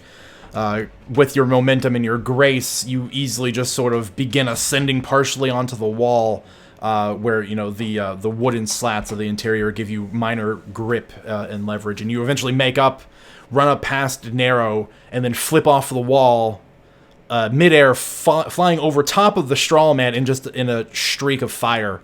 Managed to strike once, just the fire still blazing through his body, and then land back down on the first floor very gracefully. That is my turn. Excellent. Estella. Alright, he's in the bathroom, right? No, he's over here on this tiny little island of wood. So I can see him, but it's... Partially. He's got himself some cover. crap. Because this is all... Yeah, all the black is just all whole to the first floor. I'm sorry I've made this a little wonky. Yeah, it's a lot harder to do anything. Looney Tunes. I guess I could always just Misty Step out. You could. Except the problem is I can't see anything over here either. Yeah, so- you would basically the only place you can really go is you could either go to exactly where Nero is standing, or you can misty step down to the first floor. I mean, does it look like he's basically descending down to the first floor? No, he's currently just sort of stuck. Like, yeah, like I said, he's on the landing above the stairs. So if you were coming up the stairs and on the corner turned, and you would be looking up at him on the second floor. And currently, there's no more floor around him for him to go anywhere as it stands. So he's just kind of stuck. Okay, so I can definitely, if I were to go to the first floor, then I should be able to see him clear enough. Okay. Yeah. Then she'll do that. She'll just misty step down. Okay. I mean, for the record, it's only about a 10-foot drop. You could attempt to Can I just jump. Yeah. Okay, I'll just attempt to jump then. Okay. Let's hope she doesn't bust her ass. Yeah, there was an acrobatics check involved. If you'd Okay. like to give that to me. Yeah, might as well. I don't see a reason why not. DC's a 10. There you go. You're fine. Alright, cool. You land, and likewise, with some dancer's grace, easily find yourself securely on the first floor, narrowly avoiding stepping on a prone core. Oh, good. Yeah, we're gonna scoot you down here. Yeah, thank you. Alright, so she can see him from here, right? The sick Yeah, man? he's now above you. Awesome. On then fire. Then she is going to... Let's see, what can I do?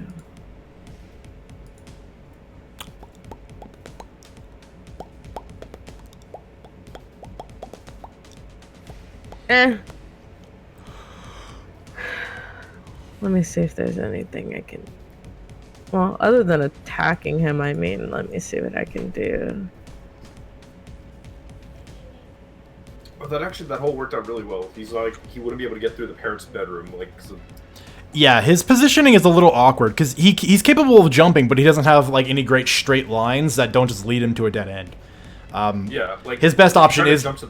to go down to the first floor. Okay. That's a good... My main thought was, like, I don't want him, like, running up the stairs and then, like, just getting away. So I was trying to do what I could to, like, narrow off any, like, paths he could take. I'm sorry. I'll just fire a firebolt at him. All right. Why not? Good classic firebolt. Oh, fuck. Nope, the 12 misses, unfortunately. Streaks up, hits the wooden wall, the boards on the wall behind him. That's it for her, for now. Okay. Core. Okay, Cora's turn. Man, this is really awkward. So I think the first thing we do is we stand up from prone. Yep, that's reasonable.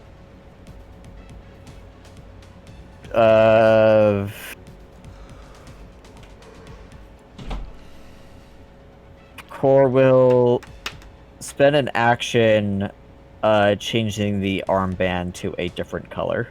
Okay.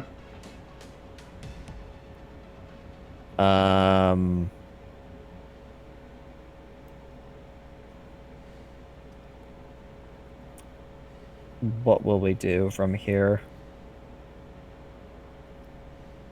This is really, really awkward positioning overall.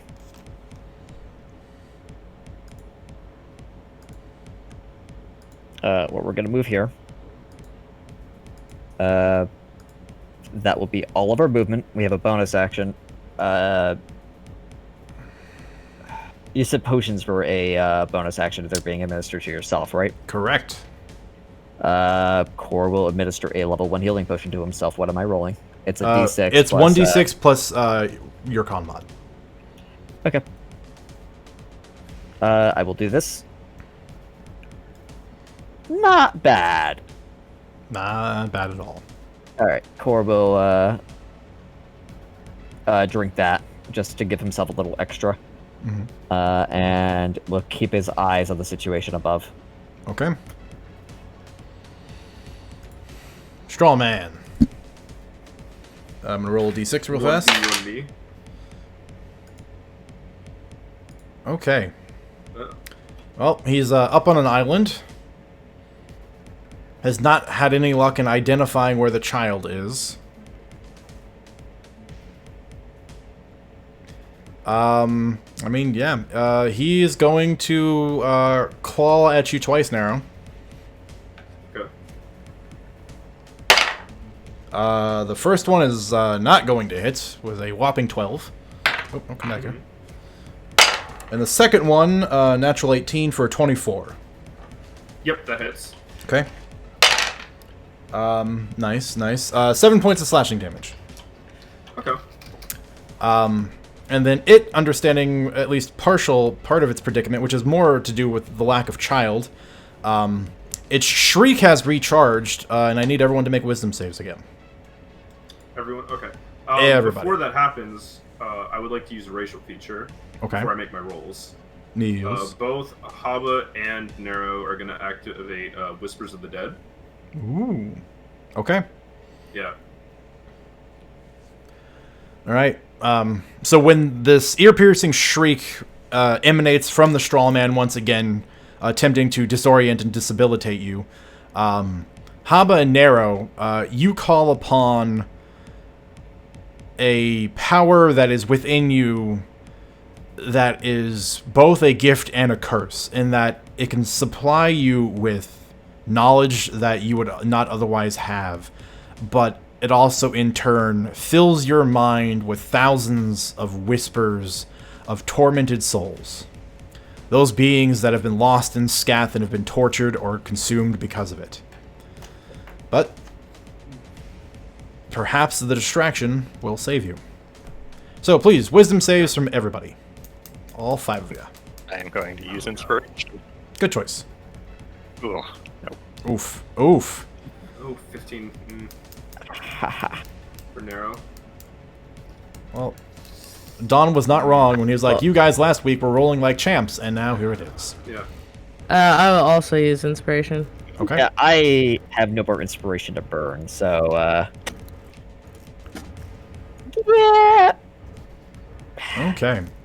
Looking at this, we've got 2 successes from Haba and Estella. Or the 15 and the Not 20. Haba, Nero. Oh, Nero, yeah. Nero's. Yeah, so Nero and Estella. Okay. So, quickly, and for those of you, familiarize yourself as you can, because I'm still doing it. This little dazed circle-y boy is stunned. Got it. So if you can help me manage your own status effects, that would be wonderful. Yeah. I'll go and I'll throw stun on Haba Thank you. for you. I'm trying to find it on the sheet. Yeah. That's the only Yeah, it's, I mean, the things arranged differently. It's 4 rows down, about in the middle for me. It's between the mushrooms and the bandages. Okay. And then it is going to take its movement. It is going to leap from this island it is standing on. Attempting to, what looks like exit the building. Nero, given that he is not stunned because he is a good boy, can make an attack of opportunity. gonna spike him down like it was Smash Bros. Yeah, about the, what are you, Cloud? Come on. Forward aerial. Ooh. Oh, yeah, that's a hit. Alright. Would you, instead of letting me do damage, would you let me knock him down? Like, change his momentum downwards instead of doing damage? I mean, he is going down. That's part of his plan. Well, I mean, like, because I know he wants to get, like... You said he's trying to get over here, right? No, he's jumping down to the first floor. Oh, okay, never mind then. Yeah, we'll just we'll just do damage. Yeah, I'm just sorry, hurt. I Just- miss, He's jumping down to the first floor. I thought he was about to just try and flush himself down the toilet to get away. 12 slashing damage. You'd think he'd be hard-pressed to succeed in that. Alright. He lets out this ear-piercing shriek that disables and stuns many people, turns very mechanically away from Nero, not even so much giving him a glance, and then turns to leap down. The giant knife comes swinging through the air, raking across his spine. Nero, how do you want to do this? Oh. So I think Nero sees this happening, and he runs. He follows forward with him, and as he the straw man jumps, Nero jumps as well, and kind of in a bit like a plunging attack, just slams it through his back and kind of embeds him in the floor with the giant's knife sticking out of him. All right.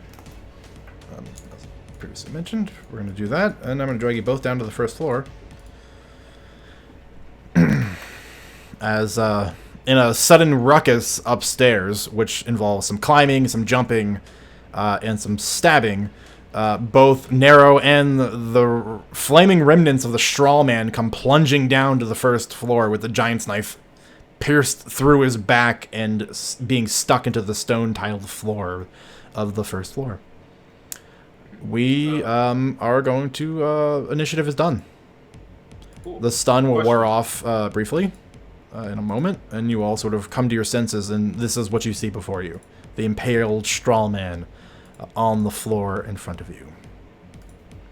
Does the general repose effect of the giant's knife still affect him? It Or does just not. kind of like, okay. That being said, before we go into any greater detail, we're going to take the first break right here. Sounds good. Awesome. Awesome. We're just going to come back, on the hour. That sounds like a good idea. So, Yeah. 6-7 minutes. All right, sounds good. Be right back. Yep. I'm sorry again if the pits threw anybody else off their plans and all that. I was able to do a backflip, so it's fine. I'll Everything be back. went according to plan. All according to Kikaku. No I'll be right regrets. Okay.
Right. Sam will be here in a sec. She's just feeding baby. Because he need food. They require sustenance. That was a fun first fight. Yeah. As hectic as it was. Everything went bad. I mean, according to plan. Everything went bad. Of course. Everything went bad for Core. You know what? That's Core's character. Buddy cannot catch a break no matter what he does. Yeah. Sorry again about the pits. I feel so bad about playing that game of No one died. That's fair. I mean, I came close. I got stunned twice, so Yeah, that was a nasty feature on that guy. yeah. What do you want? It's fine. Yep.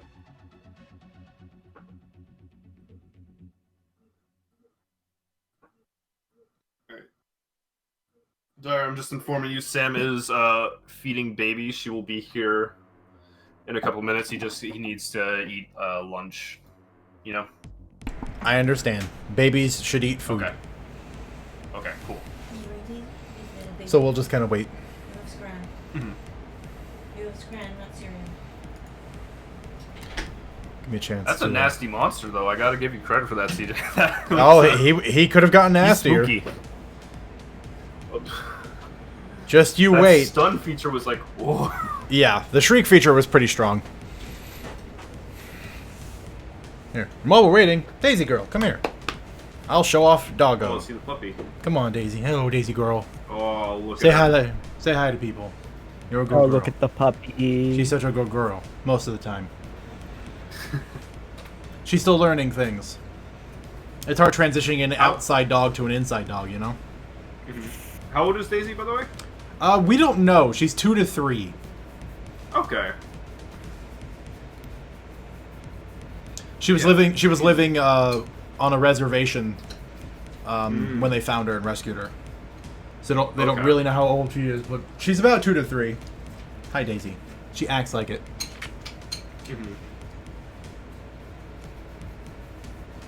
And she's a pretty good girl most of the time. It's gonna be really hard to resell this house. Yeah, with no floors. I think this is what they like to call an open space floor plan. Yeah. It's bad enough there's 2 corpses in the master bedroom. So, the original plan with the pits before he jumped back up was, on the next turn I was gonna throw another pit, throw him underground, and then have the other twin throw the iron door on top and just lock him in a little cube before problem happened, but then he ended up jumping. But I think it worked out better in the end this way. It did work out pretty well. Like I said, the fact that he got shut on that island was what pretty much prevented him from successfully just escaping from the second floor. Because he had no clean way to get back to the master bedroom, which is how he was going to escape. Yep. I was going like the pick, like cut it off like right there. It was perfect. Yeah, it was good. It was good. The sad news is just those patches are gone now. Yeah, I burned through them. And I really like those patches. I'm sure there's an enchanter somewhere that can attach new patches. It's gonna be really unfortunate when you fight a monster that is vulnerable to fall damage, and you're like, I don't have my patches. That's the second common encounter that we were supposed to do. You should have. Robe of Did you many read? useful pits. Now we're gonna fight Glassman, who's weak to bludgeoning damage. Oh man, And- this entire campaign is just a Mega Man game, isn't it? This is why they need the Haggers children. sending off their evil creations at us. I don't make the joke. Skin Man, villain in disguise. Ooh. But Skeleton Man sees through him with his skeleton eyes. Because he's Skeleton Man. I still do have the patch for for 4 level 1 healing potions as well. And the horses. And the And the horses. horses. Honestly, Ooh. I feel like at this point we should just save up and buy like a carriage and just use the Yep. horses. Yeah. Start your own taxi company. I mean, the big we're going to be riding carriages a lot. It might be cheaper in the long run. What No, pepper am I naming these horses after? Then it starts getting like dicey though, because then you've got to be able to afford a place to store the horses and feed them. Carriage maintenance. You've got to get a license. It gets, it gets complicated. It gets complicated. Just like modern convenience, a lot of people are like, that's way too much hassle, and they just, pay for the convenience.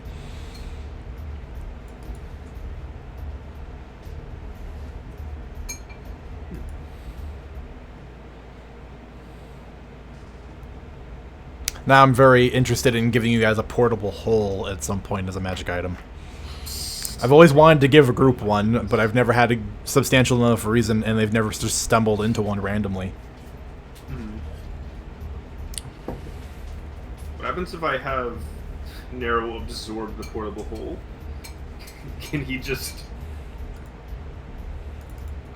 I don't know. I'd have to reread the soul binding rules on the magic item absorption. I know for a fact, like, it doesn't even have to be an attunement. It's any magic item. Merge with items requiring a class prerequisite. Blah blah blah. Intuitive understanding of how the item works. Can use magical properties of the item and apply the effects to its natural weapons on natural armor, but it doesn't get the benefit of the armor or weapon itself. You can only have one weapon merged at a time, and one piece of armor. The companion's natural weapons can only benefit blah blah blah blah.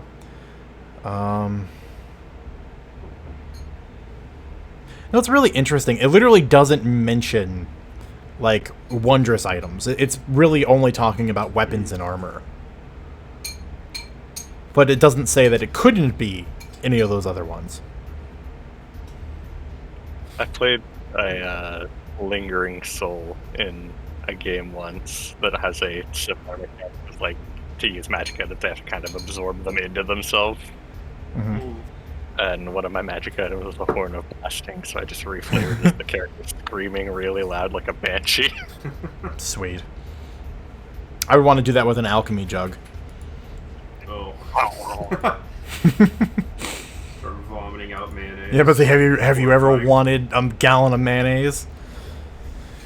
Ghost ectoplasm isn't actually anything crazy. It's just mayonnaise. It's just mayonnaise.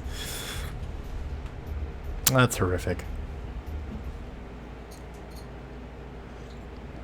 And sorry, for those of you who are currently just chilling with us, one of our players is in the process of feeding her baby, so we're just politely waiting.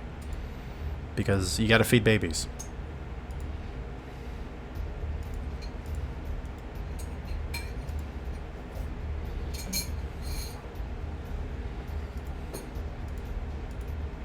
Yeah, I'm about to say. And Greg, this is this is the first time you're playing under me, but you could talk to Dawn a bit.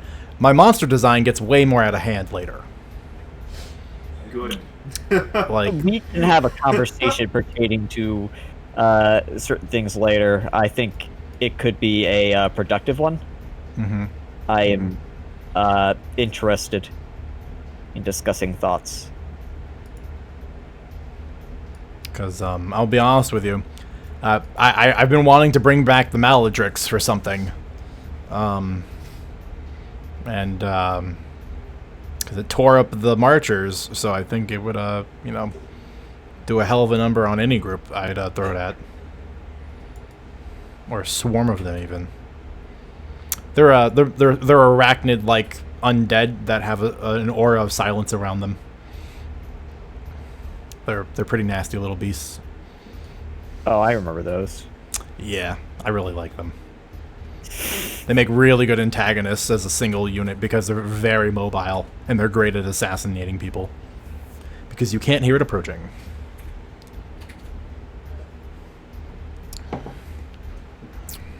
And given a lot of you all are spellcasters, not being able to speak, bit of a problem. and then you just cut it a lot, and then it's not a problem.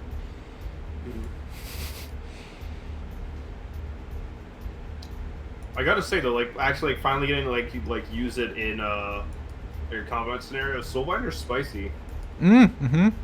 Honestly, I really just like the soul switch. That's just Yeah, that was I was glad I was able to use that. Like it was a nice way of getting around the fact that Nero kind of flubbed his jump and all that. and don't mind me, Greg. I'm just gonna go into your sheet real quick, and I'm gonna edit the way soul switch was input. Okay. Because sure. the spacing on the spell was a little weird. Okay. And that's what happens when you just do copy paste from some PDFs. They really don't like copy pasting well. Copy pasting well. As someone who has copy pasted from many D&D documents, I know this all too well.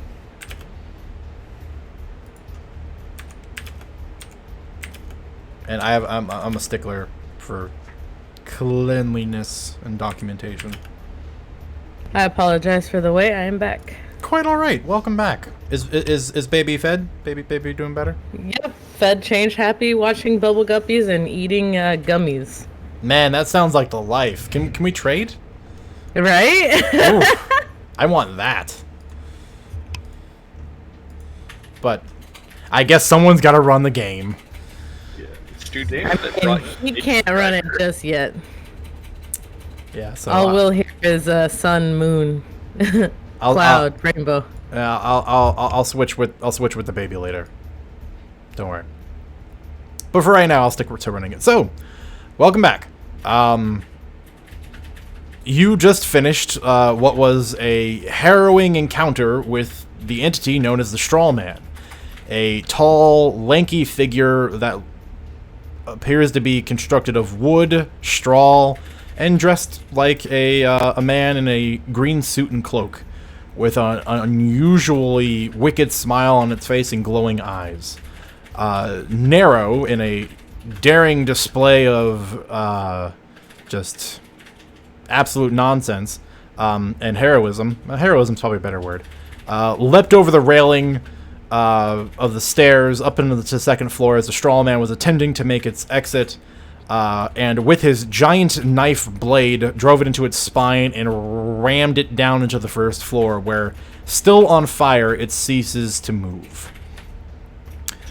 Is there water pouring in from the busted pit? Yeah, so in the spot that Nero and the straw man landed in, there is a single broken pipe up on the second floor that is currently just dropping water onto the first floor from where the sink was.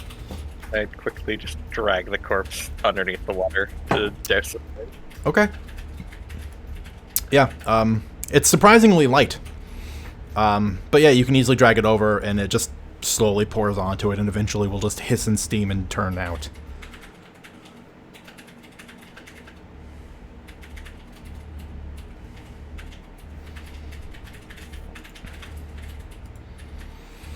What now? The straw man lays there before you, unmoving. I thought the strawman was speaking to us for a second. I was about to lose my mind. That would have been terrifying. Given enough time, maybe he will.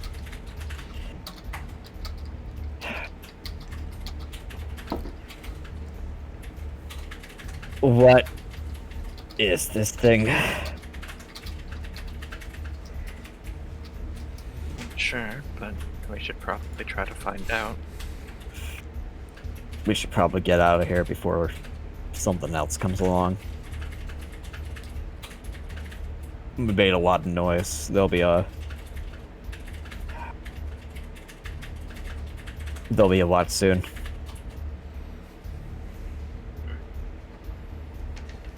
And believe me, the guard isn't gonna want to hear what we gotta say. They're not gonna believe us when we point to this thing.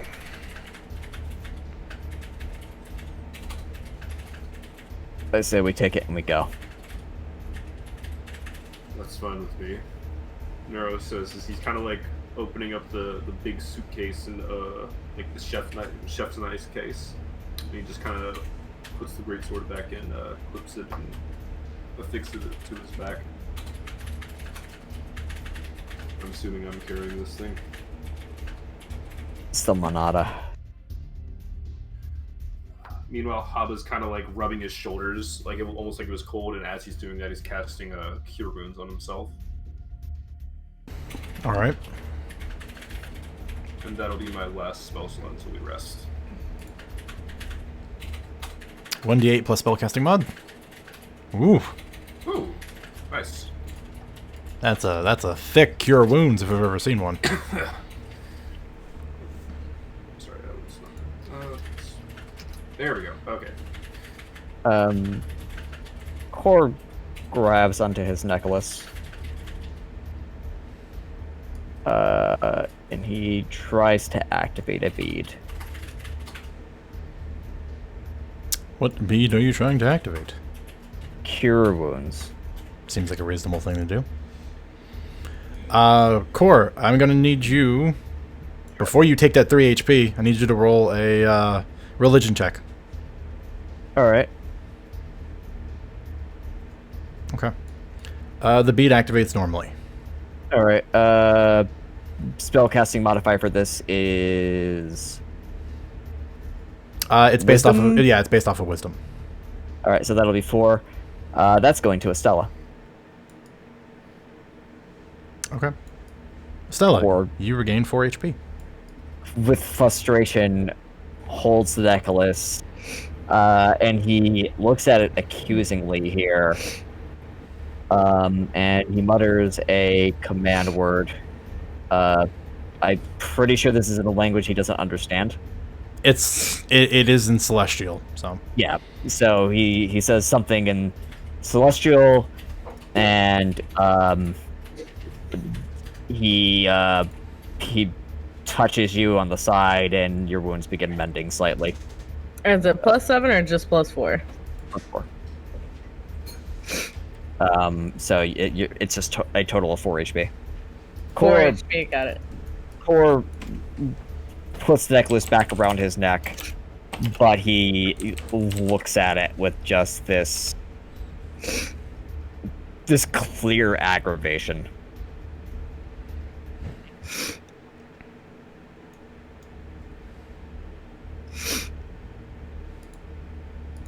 Well, it's the middle of the night. We're carrying a giant scarecrow. And I imagine that getting a carriage isn't going to be as easy as it was during the middle of the day. I might have something for that. If you want to ride. I do have 2 horses. We should just bunker down somewhere. Let's not ride horses through the city. That's a dumb idea. It's merely just an option. Where would you suggest that we bunker down that isn't here? Core rubs his head and tries to remember what district he's in. You're in the 6th district. 6th district is pretty far away. Does Core know anything that could possibly help him out here? But this is pretty far. I don't know. Is there a check you can make, or? Well, so just the front information Core would know. So the 6th district, as you guys have observed quite a bit coming in and out of here today, is heavily under construction. The change of power here has recently just occurred in the last month or so, where the new Circle Head is taking over and they're reestablishing order in this district. That is to say, there are a lot of buildings and old businesses that have been abandoned or destroyed, and there are a lot of squatters here currently. Okay. If anything, it's very easy to find a place to blend in. Can I spend a charisma token to say that I know a guy? Absolutely. I would like to do that. Sure. I love these. Someone used one of these on me yesterday too. Yeah. Can I leave the liberties of who this NPC is to you, and just kind of describe, like, just give a general description of them? You can do whatever you want. If you want to give the description, you can, or we can roll some dice and we can figure it out from there too. Yeah, let's roll some dice. All right. I like rolling some dice. Me too. Let's start with a D100. Sure. This will be great. Where were you when I needed you? Oh, interesting. Okay. Roll me a D4. Okay. And lastly, one more D100. This one's to determine your relationship with this person. Oh, okay. Apparently they're a friend. A pretty good friend at that. They are a male lizard folk. They are unusual in the fact that they get around the city by traveling through the sewer system. They've become accustomed to the septic that they actually literally swim through the filth and find new places to live inside the city by simply knowing where their people won't be. And they have all sorts of great advice as to where to go to hide if necessary. Okay. How do I know them? You definitely would have made friends with them outside the city in the slums. So they're a slum lizard. Yes. What is their name? Ever. Their name? Lizard. What's a good name for a slum lizard? It should just be slum lizard. That'd be funny. Komodo.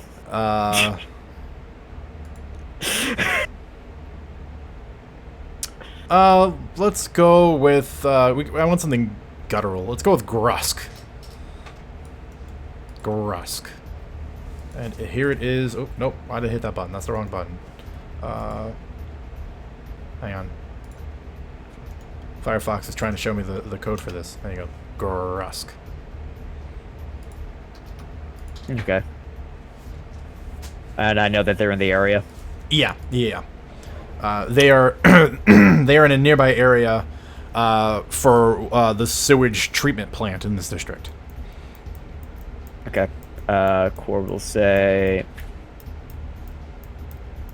I know someone. We're gonna have to make our way to the sewage treatment plant.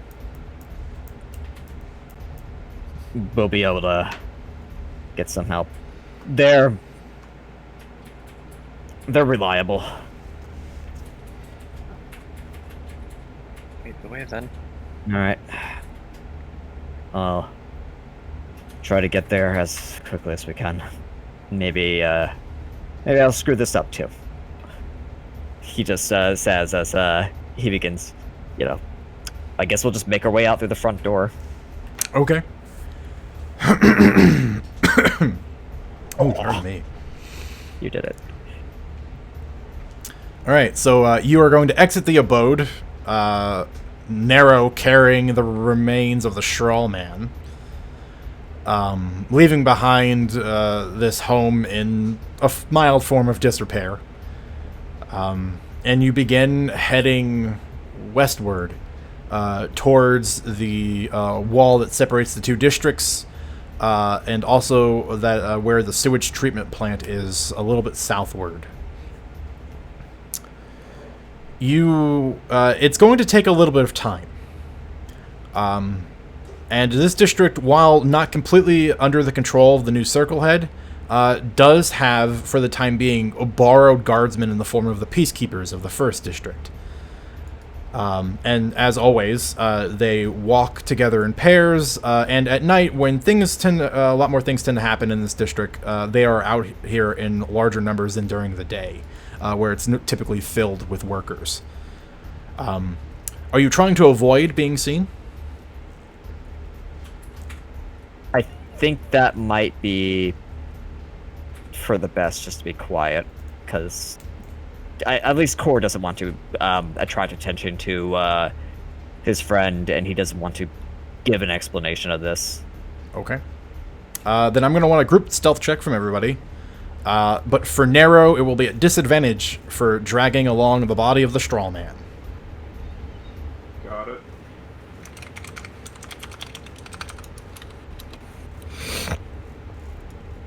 You said stealth. Stealth. Staff. Woo! Spicy. Why is Haba still not stealth? Nero's still stealthier than Haba? Why is he stealthier than Core at this moment? Core is having a bad day. Core is having a really bad day. He's kind of just not with it after that happened, as if, you know, maybe he just never managed to get into the right headspace for everything that's happened. Set out with a plan, and then, well, here we are. It's the dress. Yes, it is. It's honestly just manifest destiny with the fate dice having landed on a 1. I don't even have to do anything. It's just the narrative is taking care of it all for me. I love dice. So you begin by gathering up the remains of the straw man, and you begin trying to move quietly through the 6th district, heading towards the sewage treatment plant, where Core's contact, the lizard folk Grusk, awaits somewhere hidden within. However, as previously mentioned, the guards, the peacekeepers that have been loaned out to this district are out in greater numbers, and they are very good at they're very good at their job. There is a period of time where you reach a large intersection as you're cutting westward, and you find yourself coming in from the eastern side. So imagine a four-way intersection. You're coming in from the east, and there is a duo patrol coming from the north and a duo patrol coming from the south. Both groups holding torches and moving at a pretty reasonable pace. The position you are in, you think is pretty exposed, and the moment the one group comes up on the side of the road where you guys are near, they're probably going to spot you. What do you do?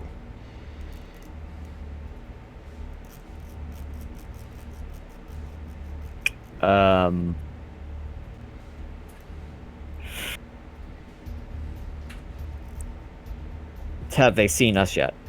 Not yet. You're right in the moment where the split decision will make or break the difference. You're almost positive once they continue on their track, they're probably going to see you.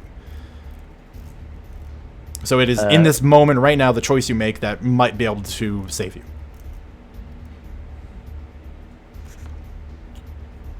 Would it be possible to just start doubling back? You don't know. You don't know if it will, like, guarantee the fact that they won't notice you. Especially if, on the off chance, their route takes them in the same direction. Okay. Cora is going to look towards the group here and kind of like just give a little bit of a nod, and I guess he'll look towards Yelena. Here at this point, he's really kind of not sure what to do, as if he's just heavily doubting his decision making at the moment. I don't think we have anything in particular to hide. Worst case scenario, they ask us what this thing is, and we tell them the truth. I have to explain why I'm worried.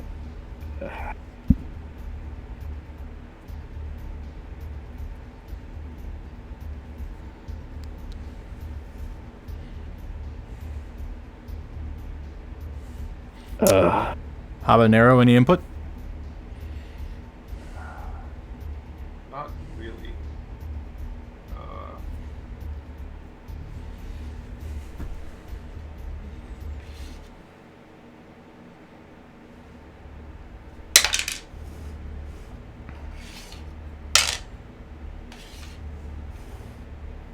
I think Yelena's just gonna keep walking like she's doing nothing wrong because she doesn't think she's doing anything wrong.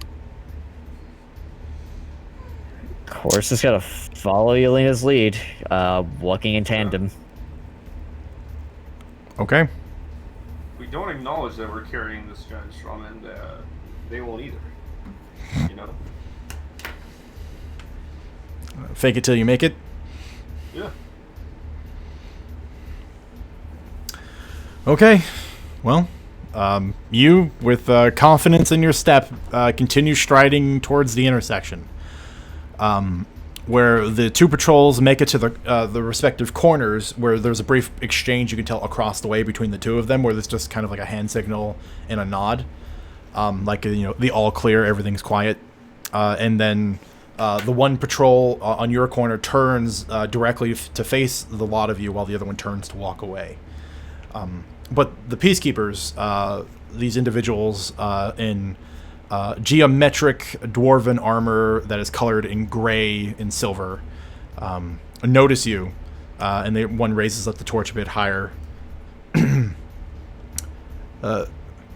Hail, friends! How are you doing this evening? Is everything well? Doing fine. On our way to find some place to rest. Well, the district's in quite a bit of disrepair, but there's a fine inn down the road here to the south. Modest rates, decent food. That sounds exactly what we need right now. Thank you. And this individual, moderate complexion, not too pale, not too dark, human, dark hair, green eyes, kind smile, is the one that's doing all the talking. And his partner, who has very clearly underneath the armor this very stark red skin, who's just kind of watching you guys with his yellow eyes, stops and like nudges his buddy, and then just sort of does like a head nod towards Estella. And then he stops and he squints, who clearly his vision isn't as good in the dark. And there's a moment of, it's like, are you alright, miss? You look like you've been hurt recently. And then kind of looks between everybody and has a moment of, looks like all of you have been hurt, or... I'll ask again, and you don't have to be afraid to answer honestly. Is everything well with you?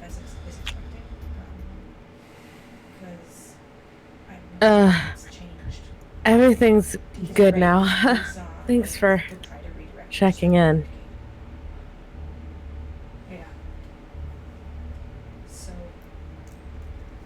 We had a scuffle with the creature, but we managed to handle ourselves just fine.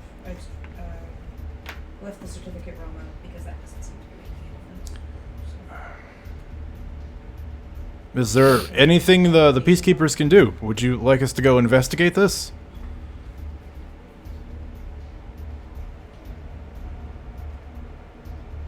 There's a home that way. It's been somewhat destroyed. No, correct. There are 2 corpses that the creature killed. Yeah, and I'll have to go back and see what I might have changed or updated because This is troubling news. Yeah. Kind of just drops on the board. This thing, yeah.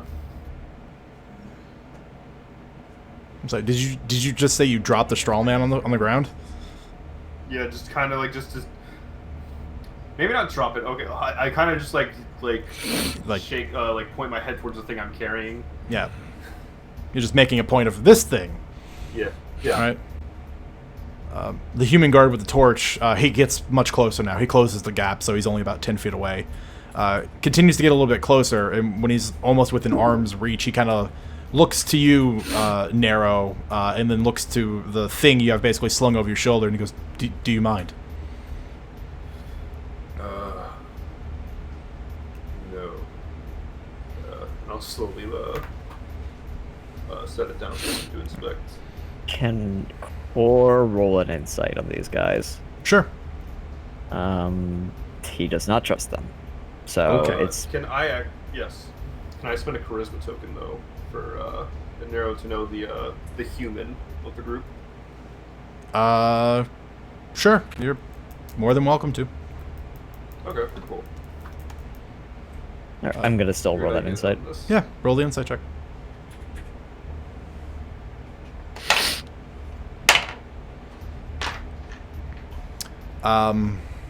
Cora, in terms of what you read on them, they seem like guardsmen that are doing their job, but they also do seem highly suspicious. The circumstances between a large group of people being heavily wounded, reporting that there are a bunch of dead bodies in a partially destroyed home, and the fact that you're carrying the body of a monster, they went from being very friendly to there is now a slight edge to them, because the circumstances have become a bit more gray.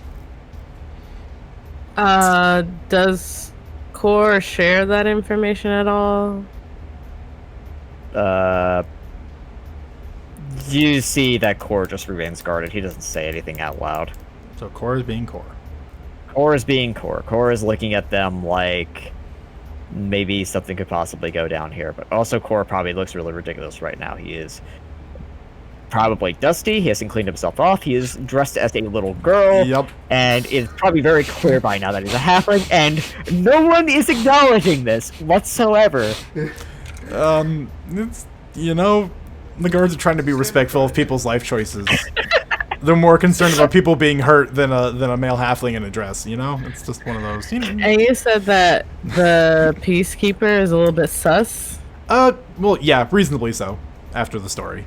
Like, he's sussed out, or he is sus himself? No, he went from being very polite and kind to suddenly looking at everyone in the group with a little bit of, this circumstance sounds very weird.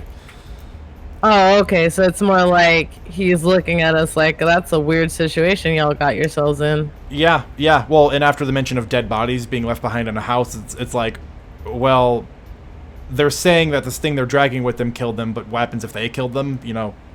Yeah. He's trying to do he's trying to do his job as a cop. Okay, so it's not that he's sus, it's that he's sussed of us because of what we're telling him. Got it. Okay. Yeah. That makes more sense. It's a little unusual. The human, and again, it's dark. It's very dark out. It's quite late at night. It's like, it's just past midnight. It's very late. Right. He's kneeling down over the corpse of the straw man. And he just sort of grabs the head of the hood of the cloak and just sort of throws it back. And there's a moment where you kind of hear his breath hitch in his throat. And now, because you guys didn't really stop to really look too deeply at the straw man's body, you all see this as the torchlight sort of illuminates it. The back side of the straw man's head is what looks like the head of a wrinkled corpse. It's got dried, wrinkled skin that has been sewn shut in certain places. It's got scraggly hair and patches all over it. And then he sort of just slowly like raises its head to look at it, and it's a person's face affixed over something that you can very clearly tell has been like stitched or glued into place on top of something else, like a doll's head or something. And you just see these pure white teeth with these lips that are pulled back very tightly over it, giving it that really ugly smile it had. There are voids for where its eyes once were. And after a moment with the cloak and the suit pieces slowly being removed, you see underneath, while it has more or less a dense wooden structure underneath that is tucked in with straw to give it shape and form inside its clothes, you can tell there are parts of humanoids that are stitched into various parts of its wooden structure to give it larger form. Stella, your passive perception is sharp enough. You're the only one to notice, especially given your dark vision and the odd light right now, that on these chunks of human flesh that have been sewn into the wooden skeleton, there are some like unusual like pictures or shapes branded into the dead flesh. Ooh. Yeah, it's horrific. This is an ugly thing to be looking at.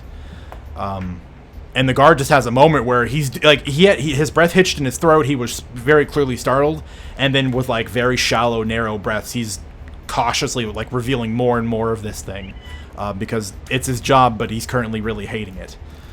Yeah, I mean that's fair. The other peacekeeper, the tiefling, now has a hand on the hilt of his longsword. and he's very tentatively watching the other peacekeeper to make sure you don't do anything. It went from being pretty, amiable to a little bit tense. Hmm.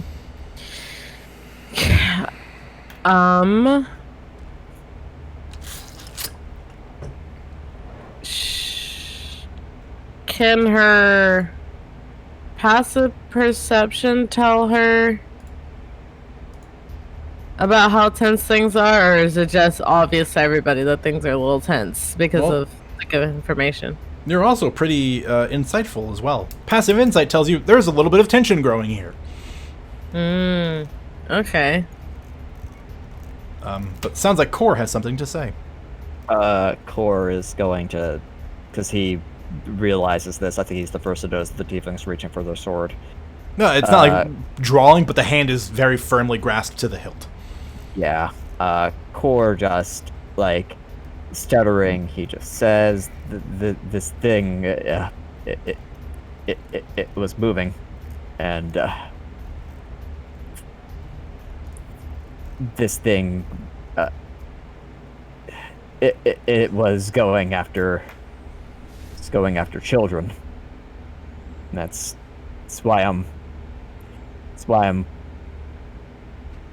wearing this dress. This is why I look ridiculous. Okay.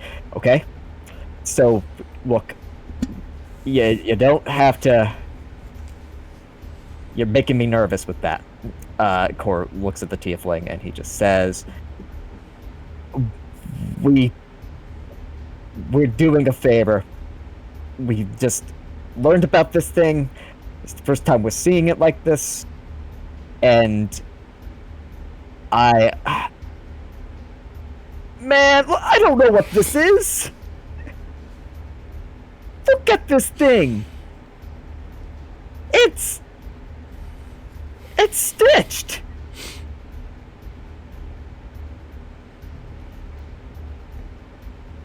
What else were we supposed to do? Can I roll persuasion? Yeah. Yelena is gonna kind of speak up also and just say, the short of it is that there's been several abductions over the last couple weeks. We're looking into it with some aid from the adjutants. Close enough. Adjudicants? Adjutants. Adjutants. All right. We can either do separate checks or one with advantage. Take your pick. I'll give Corey advantage since he did most of the speaking. Okay. Sure. Yeah, it's pretty good. That is pretty good, and it Or beat is- the it beat the relatively high DC I set for you. Yeah.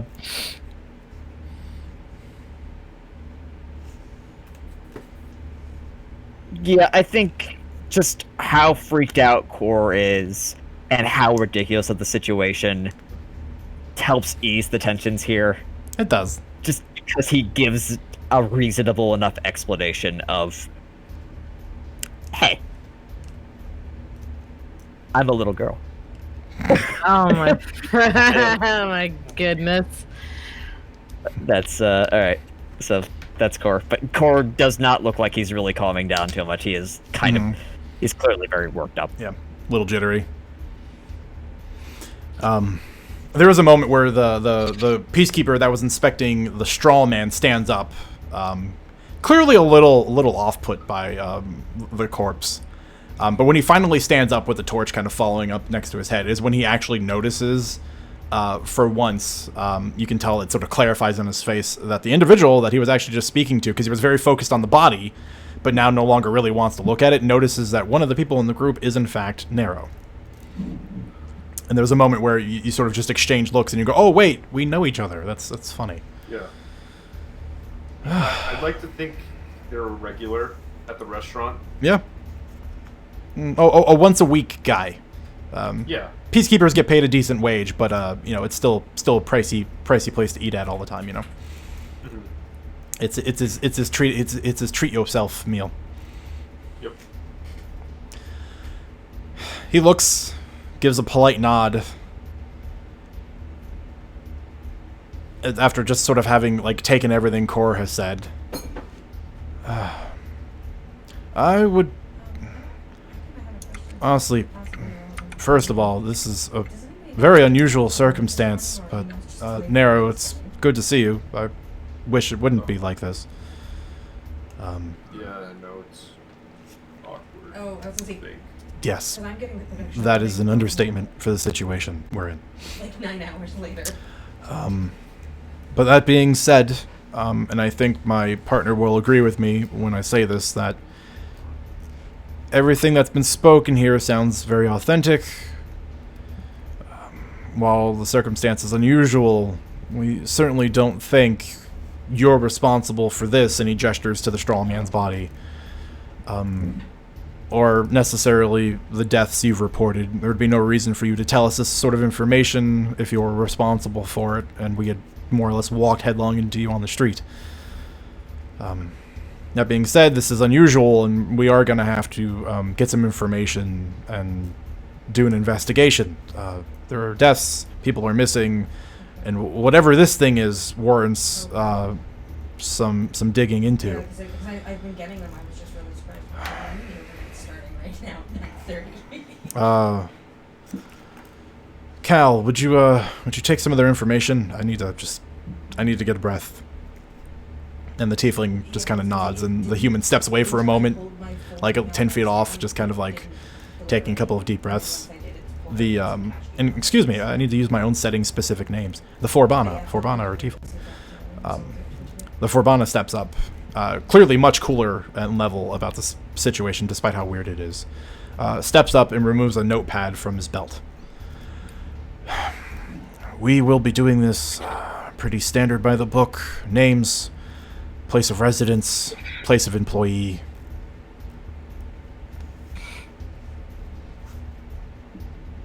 And I can assume most of you will provide information. I need to know the people that won't, or at the very least, if you're providing false information, what you're providing.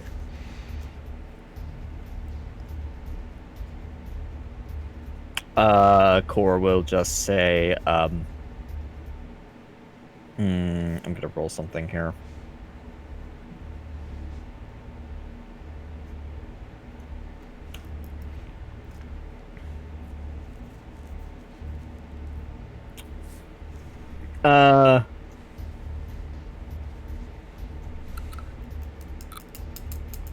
Core will provide his name, but he will just say that he is unemployed. And what about for residence? He's flat out says he doesn't have a residence. Then he will switch and then ask for a person of reference that could contact you that does have an address. He actually will list Haba. Okay. Oh, right. Yeah. Yeah, I guess that works. Just has a moment where the peacekeeper will look at Haba and just very bluntly ask, "And will you vouch for this individual for this claim?" Yeah. Very well. Anybody else? Any misinformation or lack of thereof being provided? I think Acela would like to use one of her features. Okay.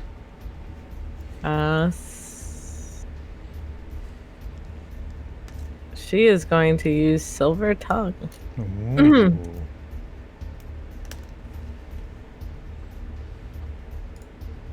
She is going to attempt to redirect all the redirect them to Koga instead. Okay. So let's see. Wisdom saving throw. Yep, DC of 8 plus charisma plus proficiency bonus. Yeah, it's basically whatever your spell save DC is. Right now it should be 14. Yep, 14. Okay. All right. I'm gonna roll for both of them because the other one is listening, kind of off to the side. Mm-hmm. Wisdom save.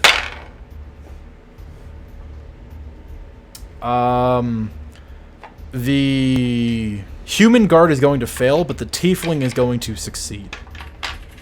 Okay. Which basically results in the fact, like, nothing really changes. It's more along the lines, the Forbana, why do I keep doing that? The Forbana is going to look at you, Estella, and just kind of, very well, I will make sure to bring this report to the sergeant as well, so he is aware of the circumstances, and allow him to inform us on anything in regards to information regarding this that he knows. And then the human will eventually kind of, on that moment, will come over and just kind of, he'll just nod. Yeah, no, it's fine. The sergeant's, if you say you know the sergeant and the sergeant can vouch for you, we'll make sure we bring it to him. We still have to go through our normal investigative procedures, but if there's anything that we can learn from him in regards to this, we'll make sure to handle this delicately. Thank you. I would really appreciate that. She just flashes a smile.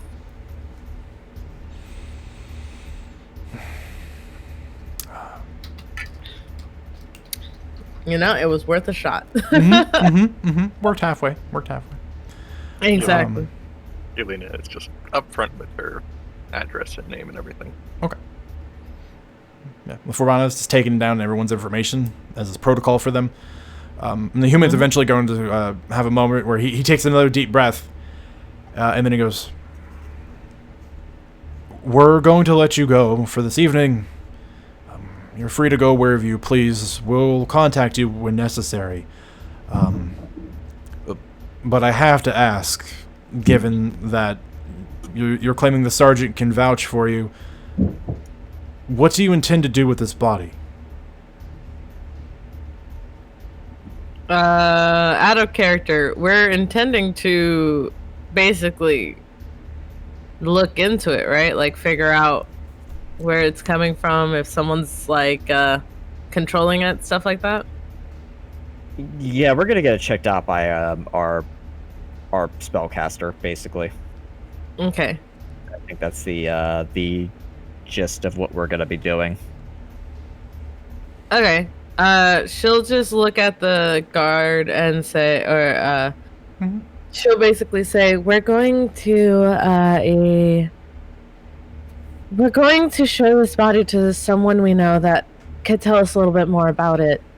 We're gonna continue to investigate towards the missing children, as we said before. Does If there's anything we can find out, I will make sure to let Koga know, and as you said, you can get anything else that we find out through him. Does anyone happen to remember the name of said magical contact? Quill. Yep. Yeah, Quill. Okay. When Quill's name is used, there is a moment where the two sort of regard each other, and they nod because they recognize the name of one of the adjutants, who they are technically under when they're working in the 6th district, because the adjutants work for the circle head here. And so it is just an acknowledgement of, very well, if this is going to Adjutant Quill, then we will follow up in the proper channels and speak to the adjutants when his inquiries are finished.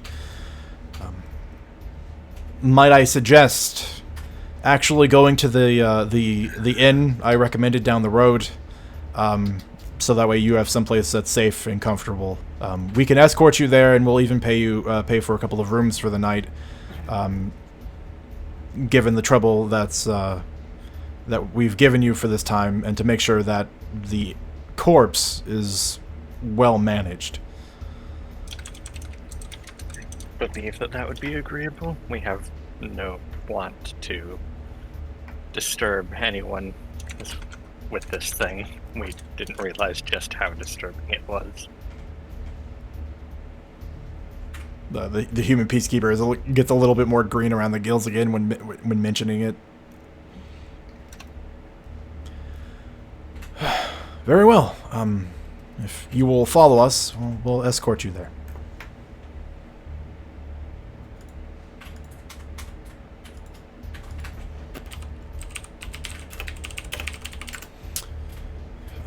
If everything is amenable to that.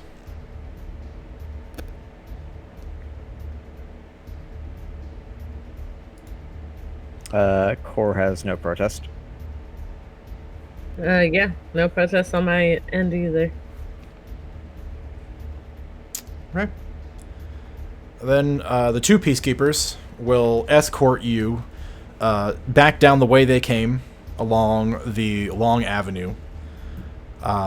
And you will see off in the distance, amongst the few lantern lights that are dotting the way, several additional lantern lights outside one of the buildings, which when you get closer, there is a sign in the form, a wooden sign hanging overhead, carved in the form of a crow, and in a fanciful lettering underneath it, it is called the Careful Crow Tavern and Inn.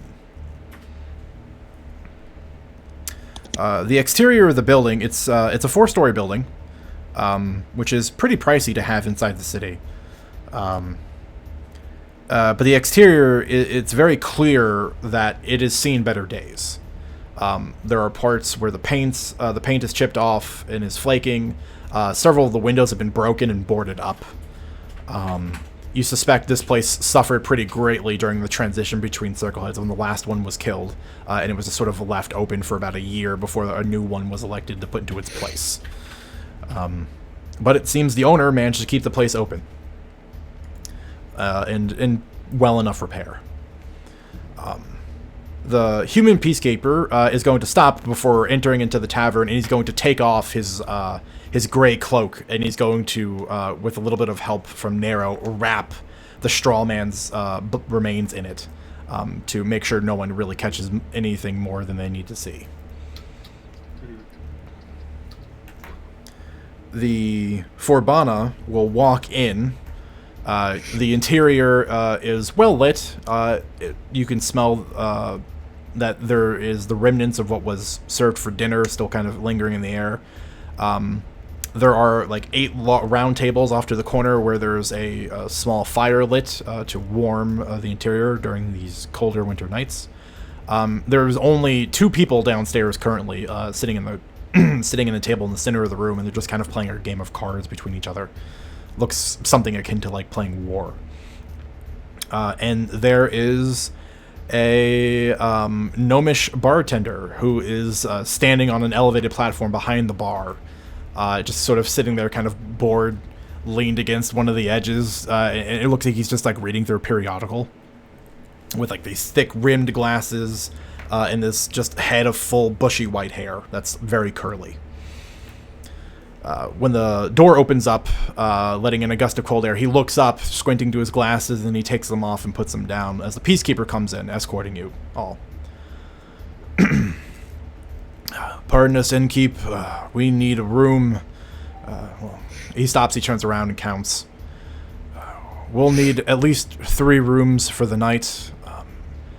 Put it towards the expenses of the peacekeepers. Oh, excuse me. These individuals will need to stay here for the evening. And he squints past the peacekeeper at all of you. Well, yes, I think we can accommodate them. We have the space.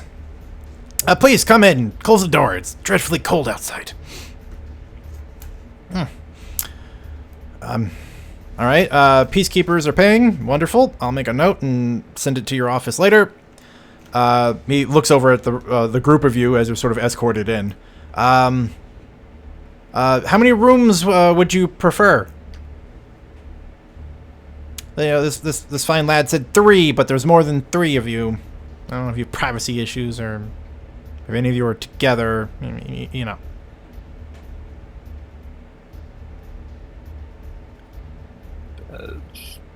It just looks between everyone. So I think that 3 is fine.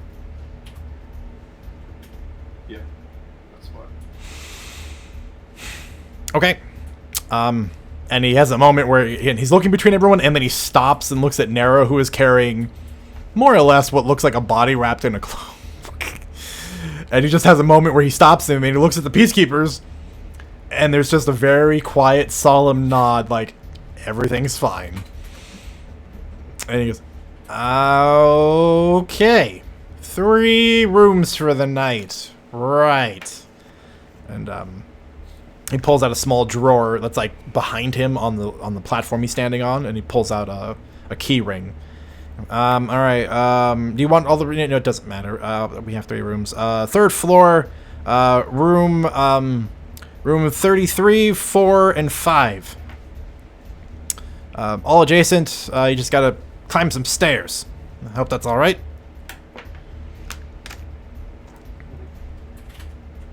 Will you? Any of you need a meal? We still have one of our cooks here. We can prepare something or drink. Looks like some of you could use it. I'll take whatever you have. Bottom shelf or top shelf? Oh, surprise me. Bold choice. Anyone else? And if you don't mind, me and my brother here are a bit of cooks ourselves. If we could just get we could pay for the ingredients, we are more than happy to cook for ourselves. Make a persuasion we're not check. strangers to this. Yeah. Oh, you said an inspiration die? Make a persuasion check. Make a persuasion. Okay. Persuasion check. Yeah. Got it. Good, I think. Yeah, I'm alright at those. Oh Oof. no. He says, standing next to what looks like his brother carrying A a body. corpse. Yeah. You think you're a better cook than us? Yeah. Like, see, well, no. What really happens is like you seem like a really nice boy, and the gnome is like, oh, that's very nice. And then he looks from you to your brother, who's carrying a body, and you're like, yeah, we're both really not that unfamiliar in the kitchen, holding this body over your shoulder. And he has a bunch of things playing in his head that basically involve you going into the kitchen with this dead body and cooking it. And suddenly he just, no, we only allow staff in the kitchen. I'm sorry, lad. Oh.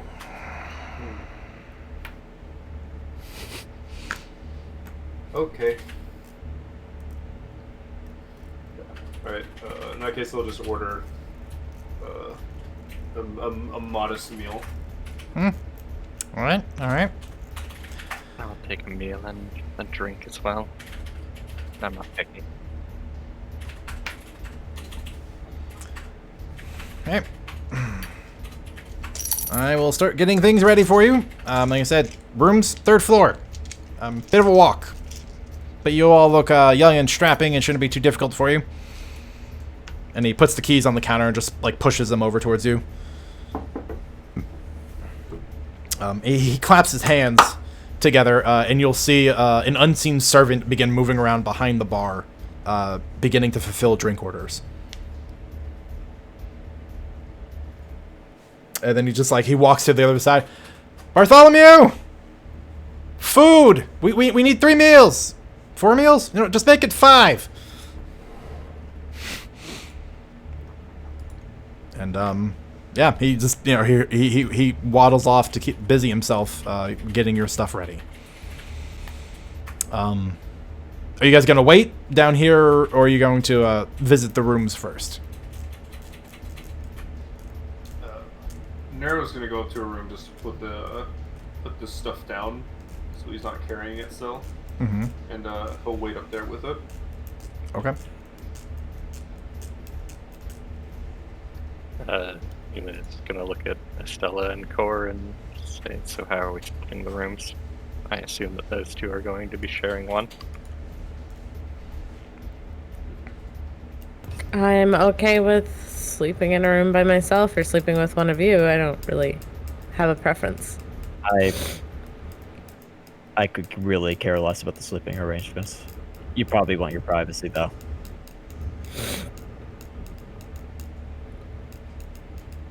I guess I'll take one to myself then.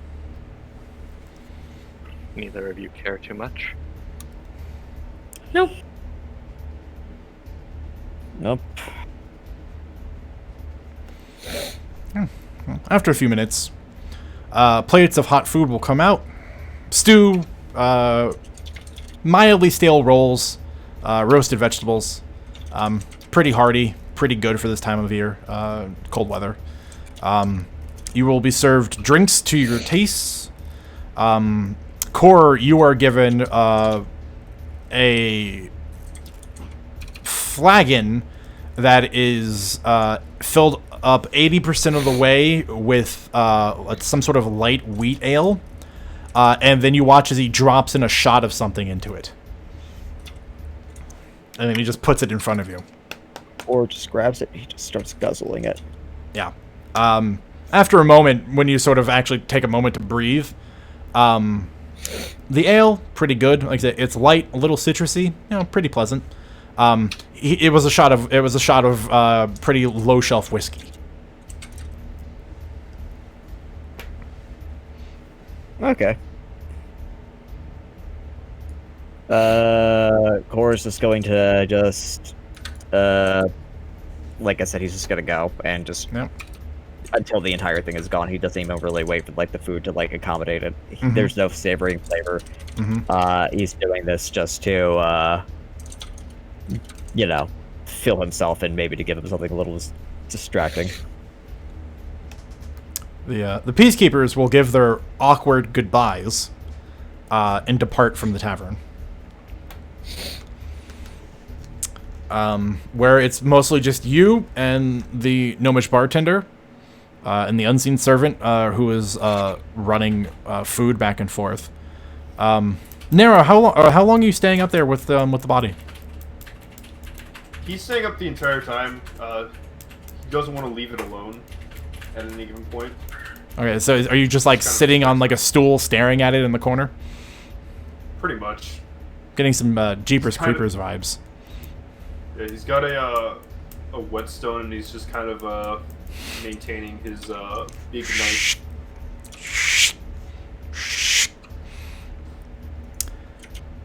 As everyone is enjoying their meals, Nero, there's a moment while you're just steadily honing your blade that you're pretty sure something wrapped inside the cloak has moved. His eyes open. Wide at that. Alright, I'm gonna take... he's gonna take his greatsword and give it a good thorough stab. Okay, now, how much pressure are you putting this? Because, where is the body? Is it just, lying on the floor? Did you put it on the bed? It's not lying on the floor. So, I imagine, Nero's sitting on a stool facing towards the bed, and the body is kind of propped up against the foot of the bed. Okay. It's standing? Kind of, yeah. He's not damaging property if that's what you want to know. Oh yeah, I was trying to figure out I was gonna figure out the angles, whether or not if you were gonna drive it through the bed or not. Yeah, I'd say so. Yeah, the upper half of the body is still above the bed. He wouldn't be Yeah,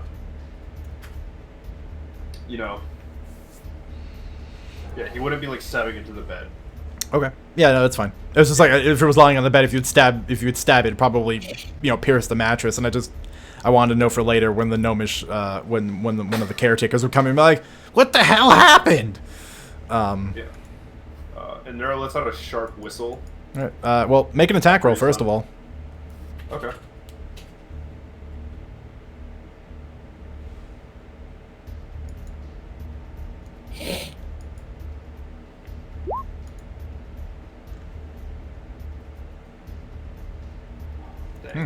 Even with advantage, not that great.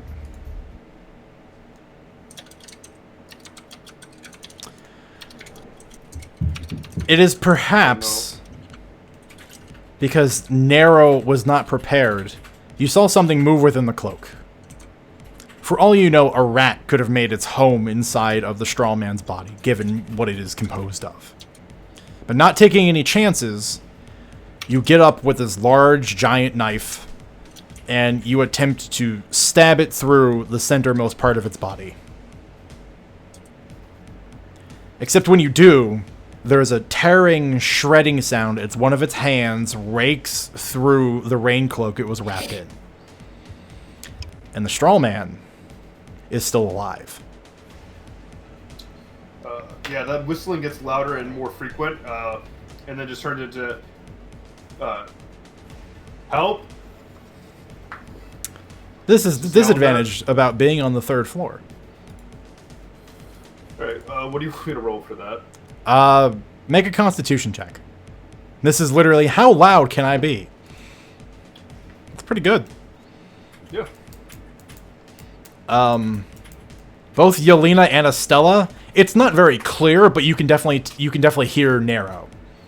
Which for you to hear him where he is, he's probably yelling. Okay. Well, it's safe to say that Estella's probably gonna follow the yelling.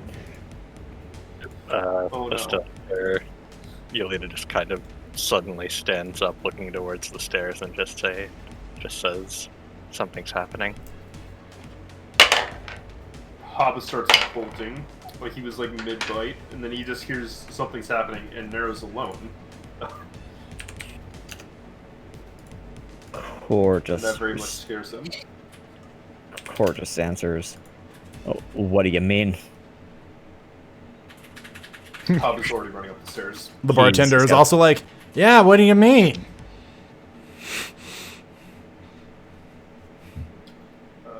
Would you like me to go ahead and roll initiative? Yes. I want everyone to roll initiative. Okay. Oh, shit. Everyone else, though, you have a couple of rounds before you're entering the actual combat. But I just want to get you in there Damn, I now. wasted- You all wasted rolled that on- right up on the- Nero. Dang. I clicked my token and it didn't add me to the initiative. That's fine. Yay, number 9, round 2, Electric Boogaloo. Let's go. There's a core. Who has a whopping 21. Oh, I tied with him.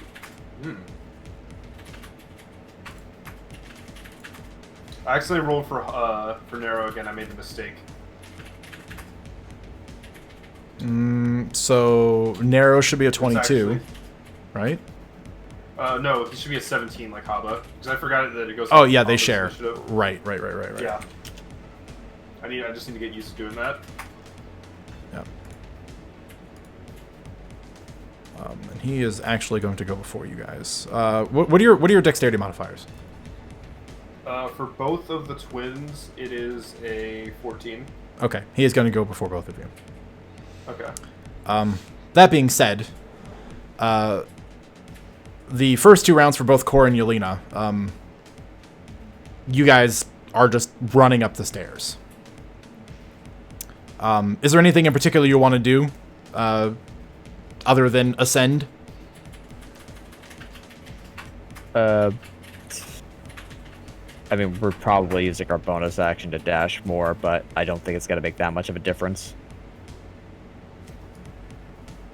It's a little weird to say, but I mean, 5 feet is 5 feet. I'm using Jig to move a little bit faster, just like dancing up the stairs. Oh yeah, that adds up.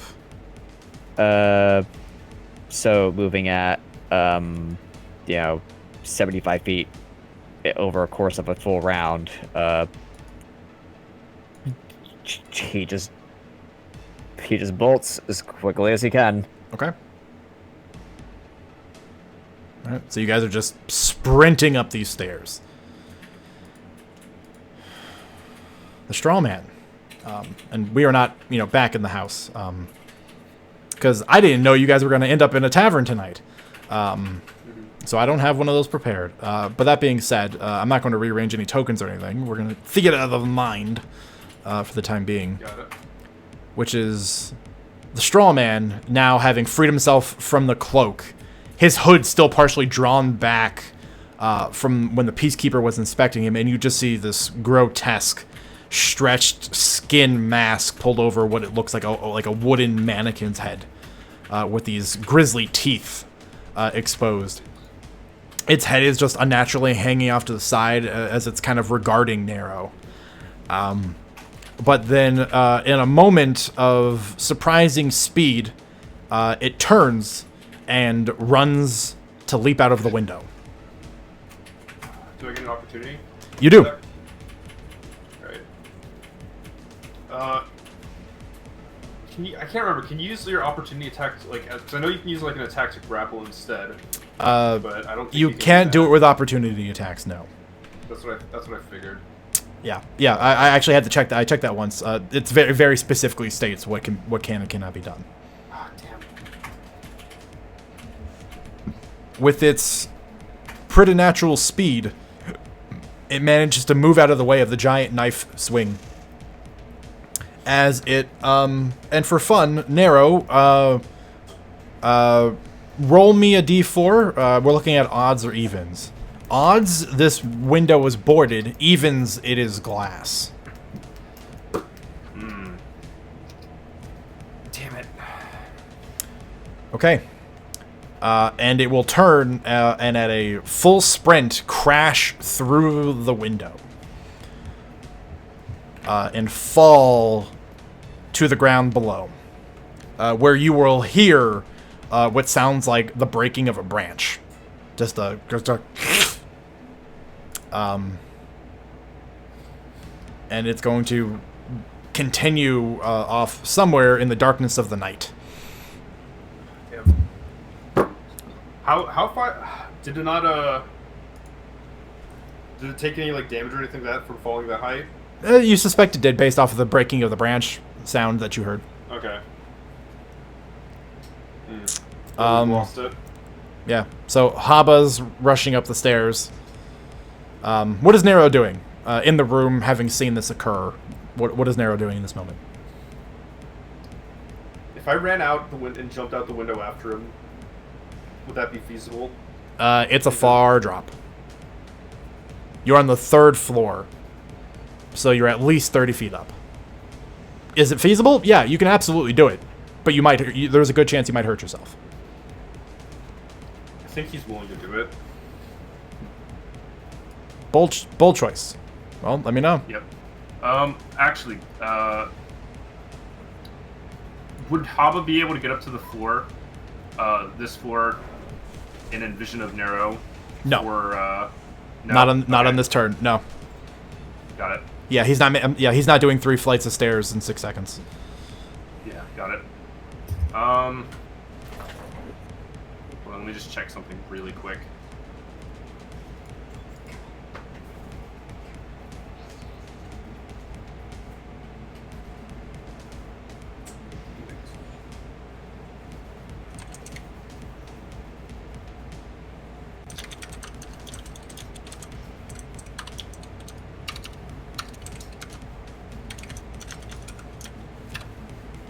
No, I wouldn't be able to justify that. Okay. Yeah. Fucking Nero is just jumping out the window after him. Okay. Let's do this. Make an acrobatics check.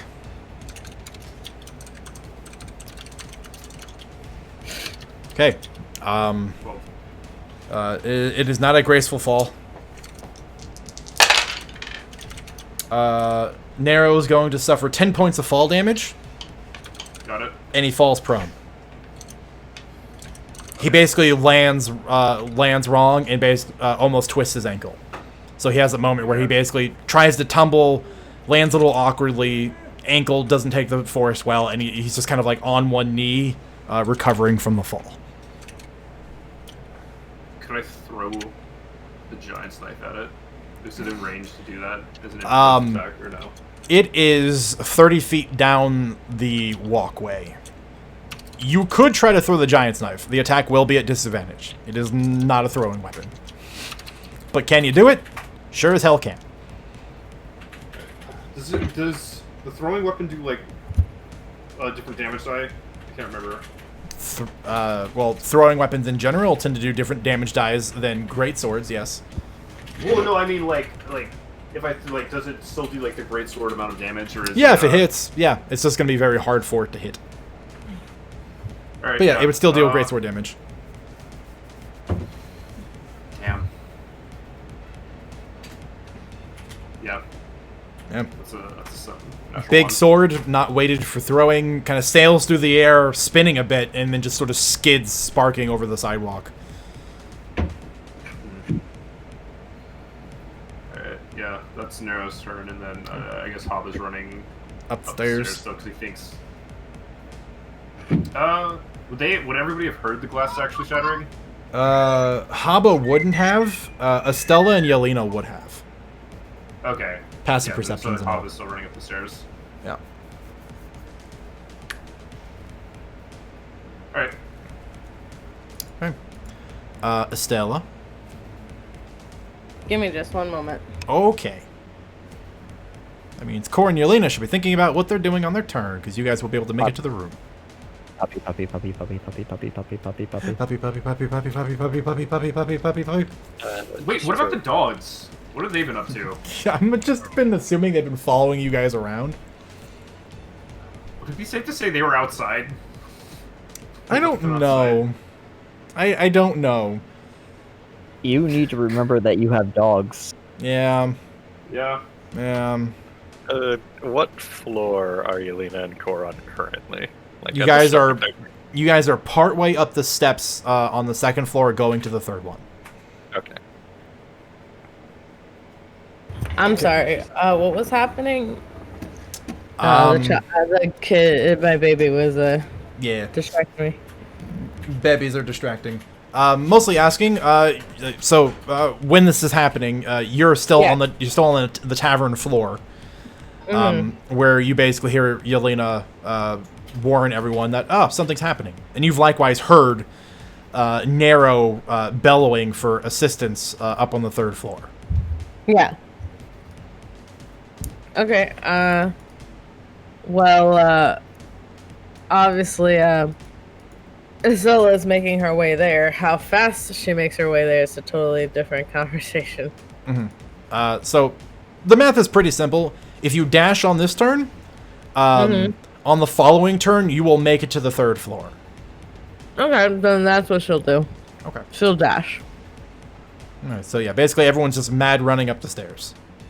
Yeah, pretty much. The owner of the establishment, the gnomish gentleman who's behind the bars, is like, I should have known something bad was gonna happen.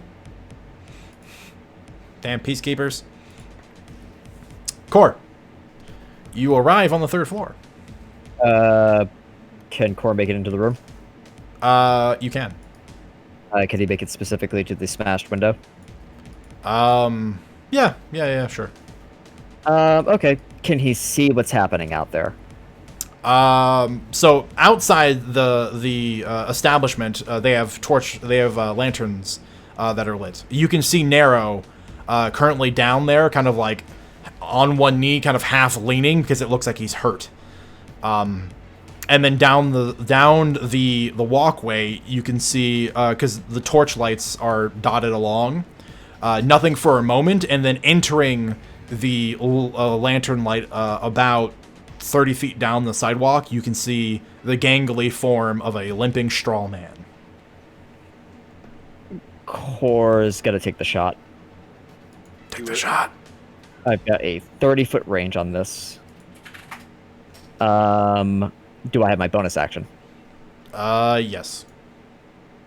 I aim. Hey. Cor begins. Swing. I don't know if you can aim because you've moved this turn. Oh yeah, true. Yeah. I mean the other thing here is the stealth check, but that seems very. I mean, maybe. Yeah, sure. Why not? I guess. We'll stealth. And try to make sure that this is done in a way that helps us. That's not going to help us. That's not that great. Oh, here's the shot anyway. One. Big money. Oh no. Are you? Oh no. You guys were too hot last session. That is like the second nat one that I've had on. Dude, there's Or like been the so third. many nat ones this game. I do not believe that I have inspiration to blow. Not been given it.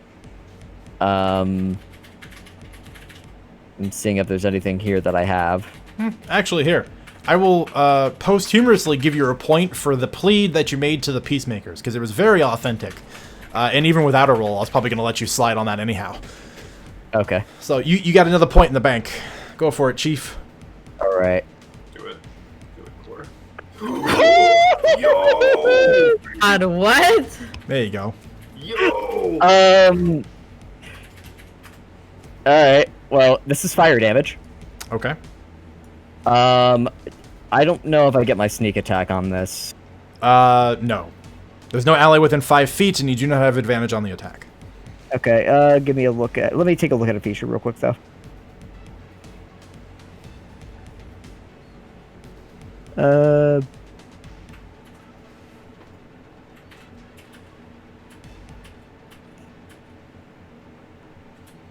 Okay. Yeah. Rhymastodicity does not apply here. Okay. All right. So that is 11 points of fire damage. Okay. Core just swings and he mutters beneath his breath, "You're not gonna hurt anyone else. I don't know how you're walking. I don't know."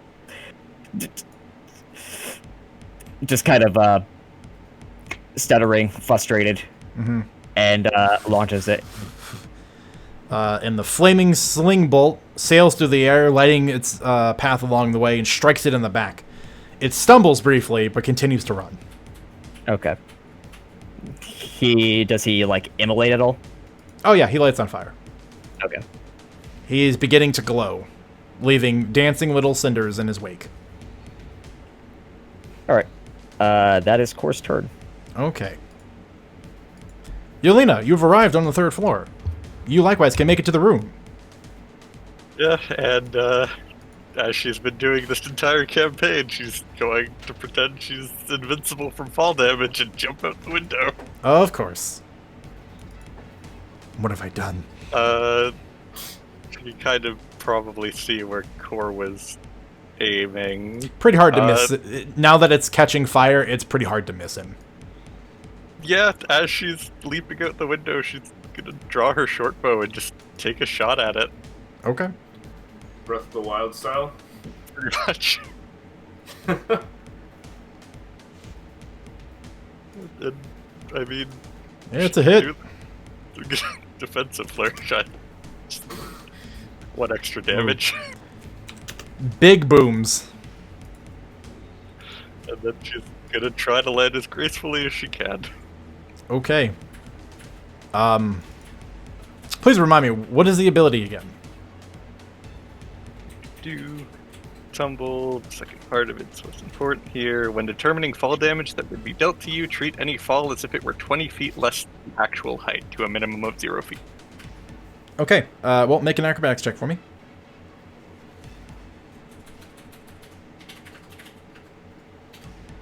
Oh yeah, that's great.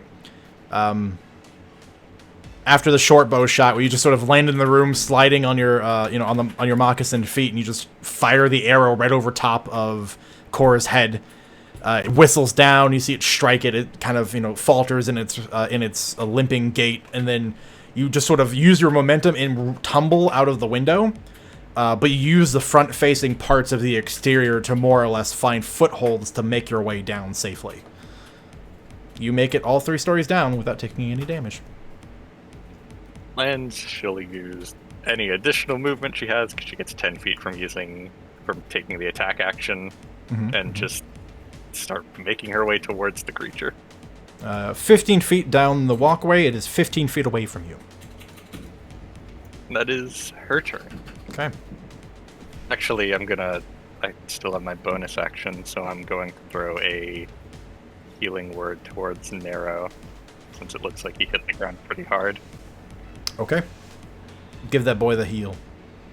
Oh, thank you. Spicy. That is my turn. Okay. But The straw man is going to reel back and let out a shriek. what's the range on that, by the way? 60 feet. Okay. A lot of people are going to have to make some unpleasant wisdom saves right now. Got it. including the tavern owner and the people that are just trying to play cards. Alright, so Narrow failed that. Haba. No. Alright. Oof. Twins are stunned. That is the third time we've rolled a 9 on that. Yeah. That's okay.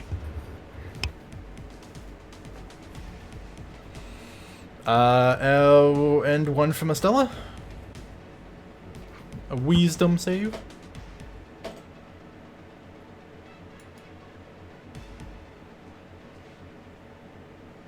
If Estella's not currently distracted. Sorry, I saw both the boys. Oh, what happened? I'm sorry. He did what? Wisdom saves. Okay, sorry. I wanted to make sure it was the correct save. Mm-hmm. Yes, it is screeching. 10. Wow. We're collectively very good at these. Y'all need a paladin. Jeez. Okay. I am not a wisdom character. Like before, it bends in an unnatural way and lets out this ear-piercing shriek. As it does, you hear several windows around you break and shatter. Again, hands to ears, trying to shake it out of your system. You are temporarily stunned, and it continues to flee down the road 30 more feet. Well, literally everybody is stunned. So we're just going to go back to its turn, where, unsurprising to no one, it's going to pick up its pace, dashing away down the road, another 60 feet. It is 105 feet away from Yelena. The stuns wear off. Haba, you make it to the 3rd floor.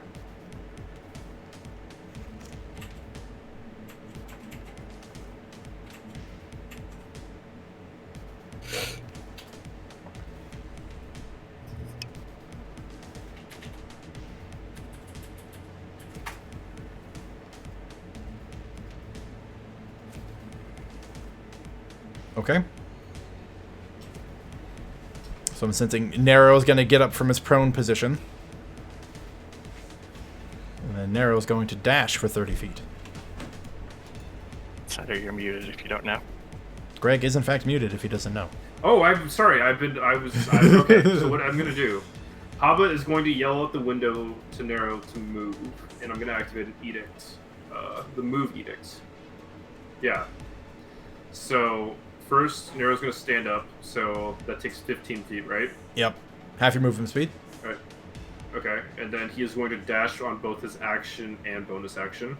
Oh, okay. So you'll get 60. Wouldn't it be 75? Or am I mistaken?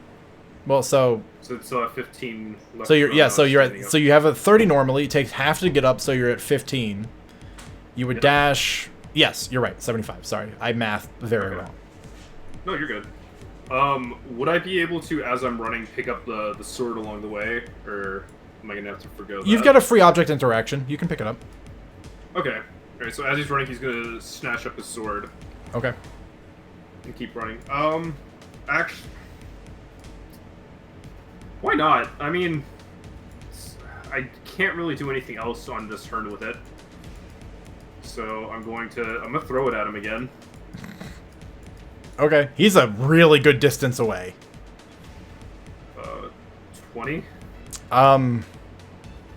Funnily enough, I'm giving him 3/4 cover. It misses by Yeah. 1. Close. And if you don't know what his AC is now, shame on you.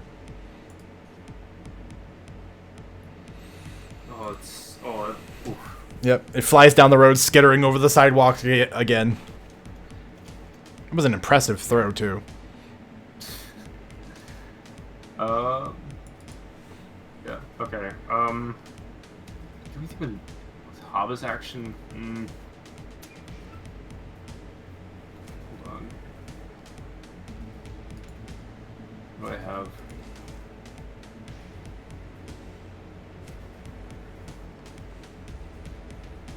Hava has a dagger to throw. I mean, why not? Can you throw it out the window after? It's outside the range of the dagger. Ah, damn. Okay. He's well over 100 feet away from you guys. Narrow's a little closer now, but Can I roll my D100? to do what? I'm not something asking of the hunters, like, impede this thing's almost like impede this quarry from getting away. A bold god to call upon, given their current state. All right, we'll see. Yeah. You got to roll extra high. No. Unfortunately, the call goes unheard. Okay. Alright, well that's the twins' turns. Okay. Stella, you make it up to the 3rd floor, where you see the room. It only contains Haba, and he's staring out the window. Well, Oh, Core is also there. I forgot about Core. Core is only half a person, so I forgot about him. Yeah, that's fair. can I misty step down? You could, yes. Then she's gonna bonus action misty step down. Poof. You arrive on the sidewalk.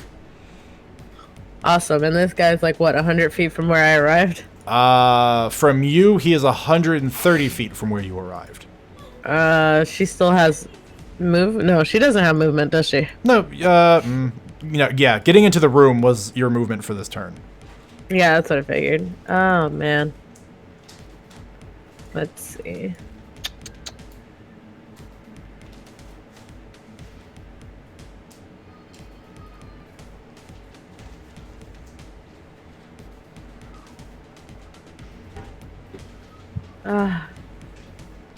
Options are hard. Mm-hmm. Also not an easy situation to be in. Nope, I only have... It sucks because Firebolt is literally 10 feet too short. And so is Scorching Ray. Sad face. You don't happen to know the distant meta magic, do you? Mm-mm. Oh, sad. Not yet. Not yet. What if Core just pushes you out the window? Core would not push her up. Well, she's already on the sidewalk, so joke's on both of you. Haha. True. Misty I step. guess that's it for now. I don't really have anything. Okay. Core. Is he within sling range still? That is 120 feet. He is outside of your sling range. You guys are out the window too. Me being on the sidewalk, he's 130 feet away from me, so he's pretty far from you guys up in the 3rd floor, I believe. Before Core just starts going onto the roof and Or just mutters. And he kind of looks at Yelena, who's clearly doing all this stuff, and he just says, you know what, if she can do it, I can do it. And does his best to just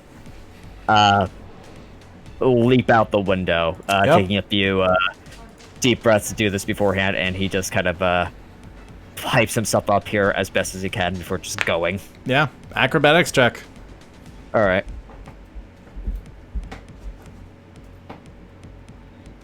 Cool. Yeah. I mean, so you saw Yelena do this, and so you kind of try to follow the same form of footholds that she found. But some of them aren't as accessible to you just because you don't have the length of appendages she does. You managed to get down mostly unharmed. The landing is a little rough. Apparently, you know, it's literally 1 point of damage rough because seriously, my d6 is like ones. Okay. Yeah, 1 point of fall damage. Sure. Core will advance as best as he can. Okay. Does it look like Yelena could catch up to this thing? It's got a head start, but Yelena's pretty nimble. There is a chance. Does it look like it can happen within the next 6 seconds? Make an intelligence check. Okay. I'm good at these, actually. Ability score. There is a chance, but there's pretty much... Yelena could only do it if Yelena dedicated literally everything to running as hard as she could towards it. AKA... Actually, no, I don't think Yelena could even swing it. Sorry, I was thinking there was a bonus action dash somewhere in there, but there isn't. Unfortunately not. I rescind. It is not likely. Alright, in that case, Core is just going to... Hi, Daisy. item interaction. No,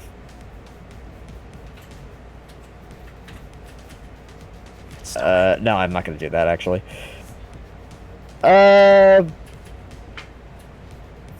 let's just go for broke and just swing with the sling again. It's going to be a disadvantage. I don't have anything else I can do here.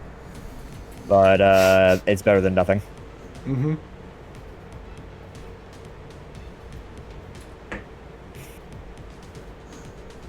Will a 16 connect? It will. If you can hear me, it will. It will. 64 points of fire damage. Okay. Core just keeps trying to advance as best as he can, using his move and bonus action. I need to take care of my dog real quick to make sure that they're okay, too. I will be right back. We should check on dogs. I'm checking on mine. Daisy looks alright. Okay.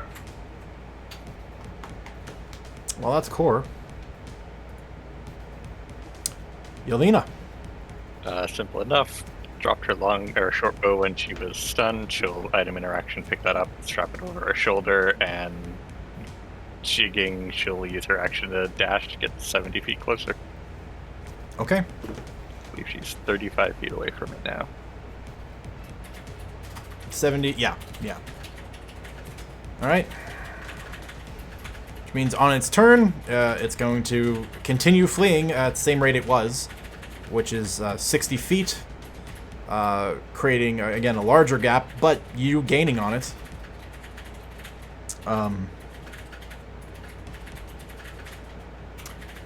So, this is kind of one of those weird circumstances. We're just sort of running through the initiative and just waiting for the one person that's going to be able to catch up to them actually catch up to them is kind of weird. So we're going to turn this into a bit of a chase scene.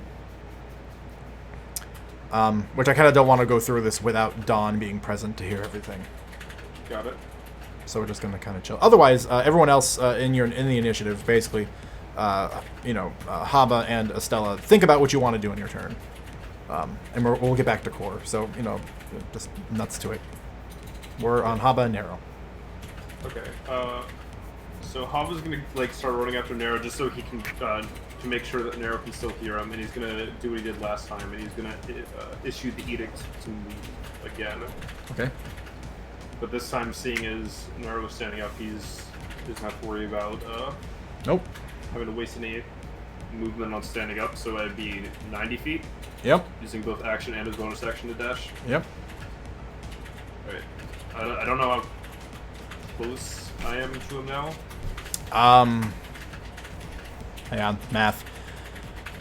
30. Hava's also dashing himself with his action. I have 2 edicts left. Is Haba gonna descend down the stairs? Or is he jumping out the window?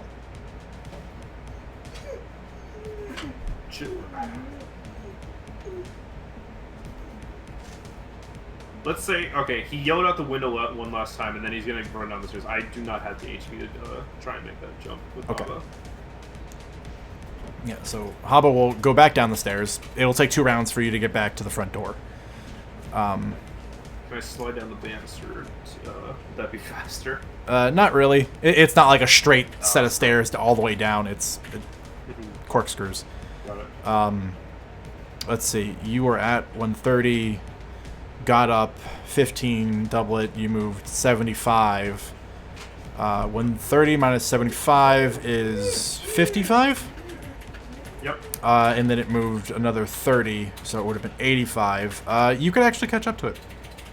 Okay. Double dashing helps with that. Nero's just running right next to it at this point. just giving it the most cold gaze. Can I pick up the sword again? By the way, also I made the mistake. I wouldn't have been able to throw it. Yeah, last round because I realized that after the fact, but since it missed, I Same. didn't bring it up. Okay. Do you want to rule that it's still on the ground, or? No, you can just have it. Okay. Again, a free object interaction lets you pick it up anyway, so once again, it results Okay. to be the same thing. Got it. Nero, with inhuman speed, begins sprinting down the sidewalk, eventually gaining ground on Yelena and then passing her, picking up the giant's knife along the way, and just begins to get in pace with the straw man.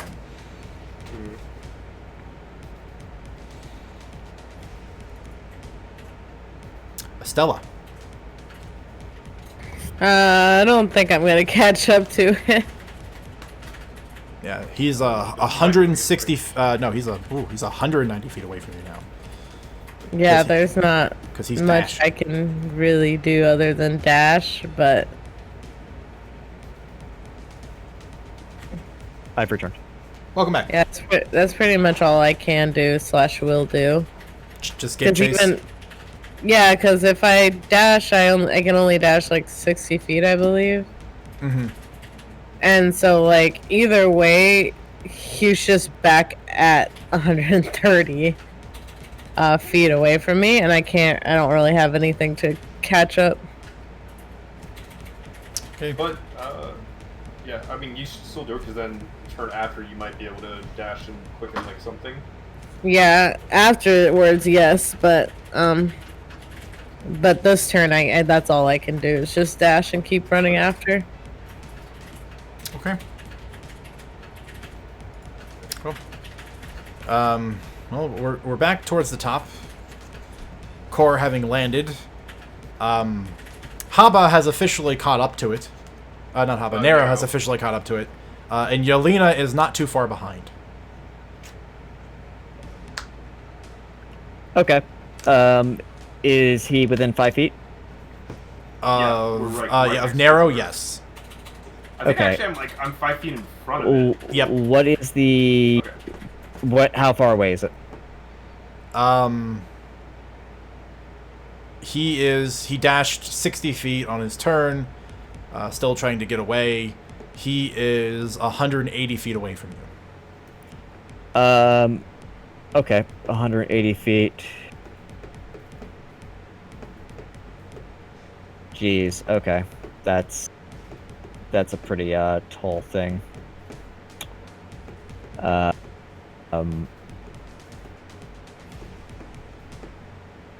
I can't catch up and shoot. That's a problem. So what we'll do instead is we will move 25 feet to close the distance 4. Okay. A sling has a range increment of 120 feet. I guess we're just going to take our entire turn to just dash. So we'll run 75 feet. Okay. Action, bonus action, dash. Yep. Okay. That closes the gap a bit. 105 feet away.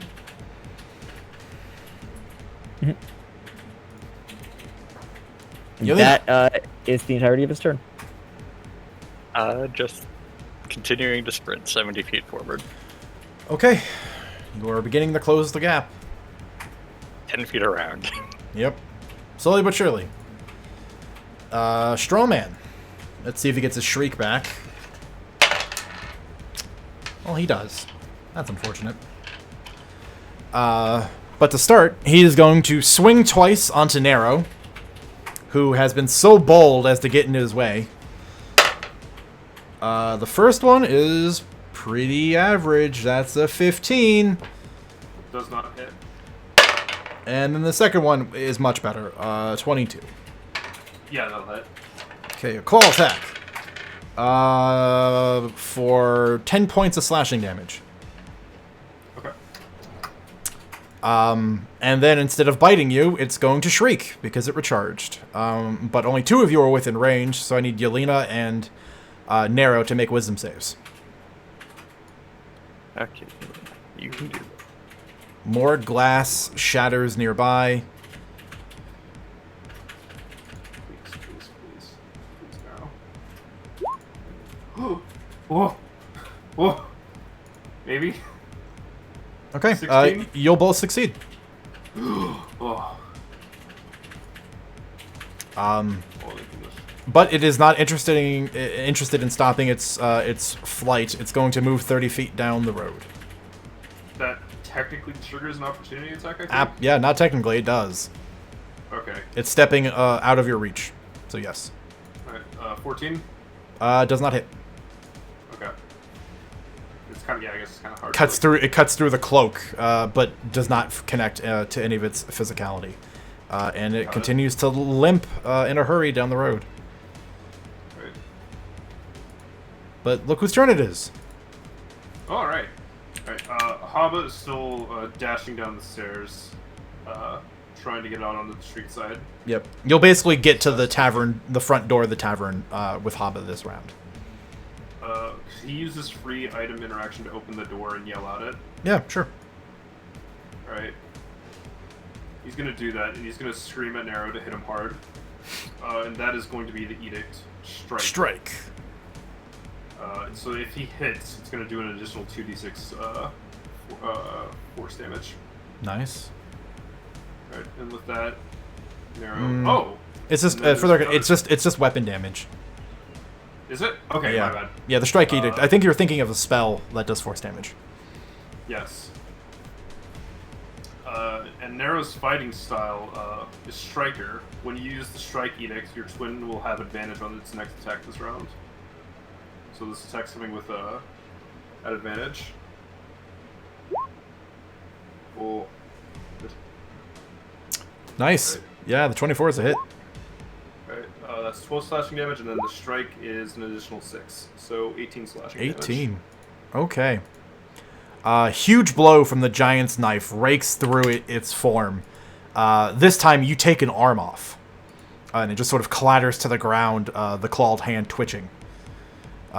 It is still standing, but it is in such bad shape. Okay. And of course Nero's still standing next to it in case it tries to do that again of running, like... Yeah. Just putting it down. Alright, and that is my turn. Okay. Stella still just running after it?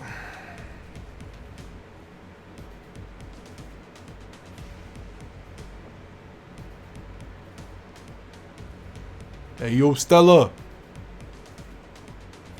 Sam, Do Adrian. Adrian. baby might be doing baby things. Okay. We'll treat it as Estella continuing to give chase, given she is not in range for any spells. Okay. Core. How far away is it? Hang on. I should be really writing these numbers down versus keeping track of them in my head. That was my first mistake. You were 105 feet away. It moved 30 feet. It's 135 feet away from you. Man, let me use my aim. He's got a move bonus action, and actually no, we'll move. I guess try to misdirect him as to where this is actually coming from with stealth, because we can close the distance there. No dice. And lob a sling. Okay. It's on your outside range, right? Yeah, it's gonna be a disadvantage. Okay. Which Still hits. Maybe we just don't care about that. Yep. Would he get sneak attack from Nero being right next to him? He would. Oh, but he's attacking at disadvantage, so no. Yep. Okay.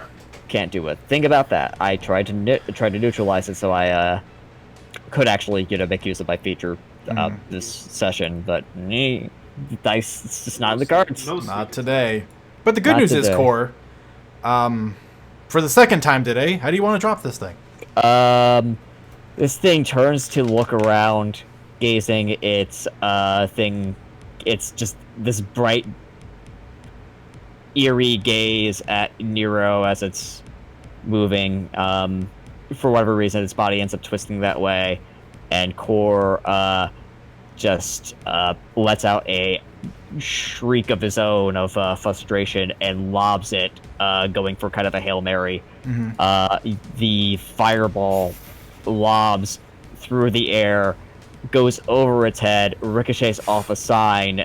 The thing turns around and it lands right in the eye socket and just batters around in its skull, and it just falls forward, its head immolating.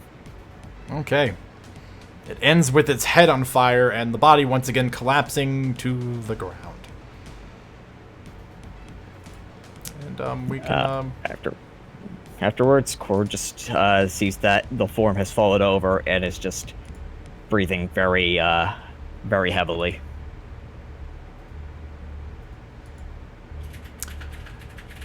With its body collapsed and crackling away from the numerous sources of fire that have once more ravaged its body, you all slowly begin making your way towards it, eventually catching up.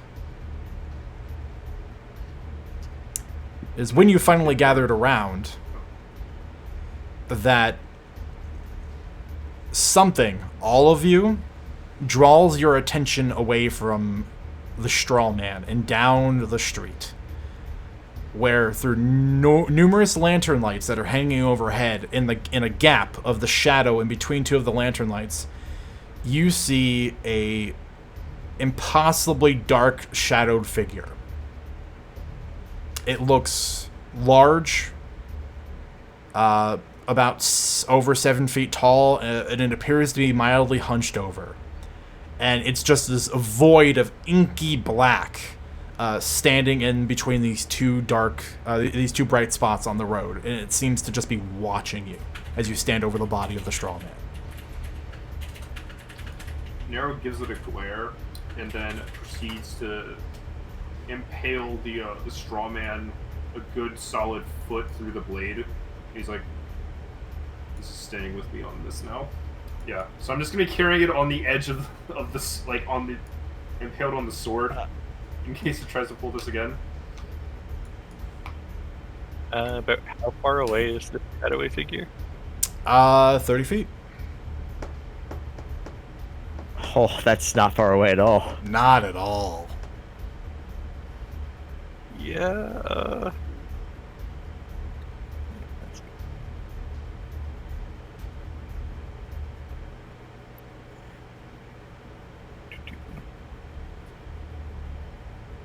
Sorry, I'm just rereading my magic then. I don't think I can throw a flame and have it stay.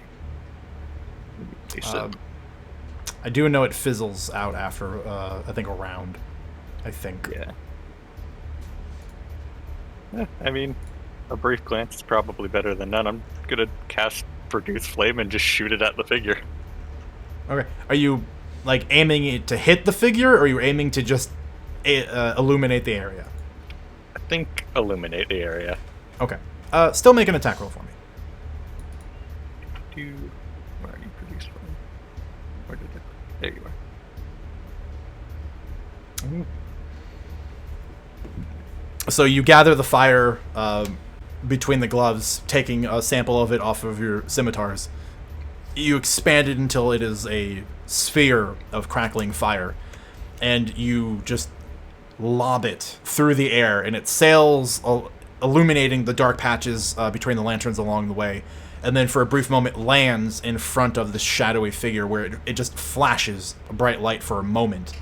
And you see the light sort of cast upwards on this dark figure, revealing it is a humanoid shape, appears to be what you think is a female, with this dark gray sallow skin wrapped in these dark gray and black robes, with her nose that looks like at some point it's been ripped off, and you just have these two grotesque holes with these hard-edged, rotted skin around it. Huge bags under the eyes, and then just along the right side of their face, this enormous burn mark that looks like it's infected, with this ebony, dark, wiry hair that's just sort of hanging over part of its face and all the way down its back. After a moment, when it just sort of flashes and you see and it fades back, you believe it's the hair as part of the reason as to why it's blending in so perfectly with the shadows. Hor will address it. He's breathing heavily. He looks at this thing, sees Nero's antics, and then his gaze, clearly tired, clearly exhausted, totally not completely together, says,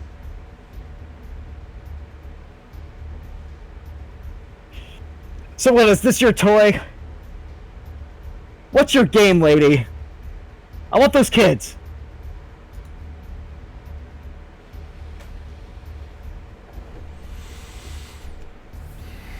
And in a low, crackly voice, yes, I too want those kids. I suppose we'll have to see who gets to keep them.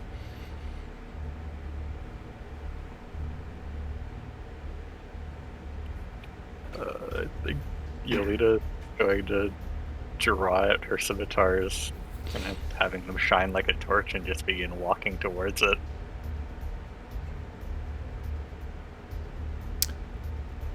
And when all of your ire turns onto this figure, it just seems to melt away into the shadows in an instant. And that's where we'll end the session. Sounds good. Spooky. Spooky. Spooky. Let's take you guys back to the landing page. Can't forget to kill him twice. I should have expected it, but I was really afraid we were going to lose him there.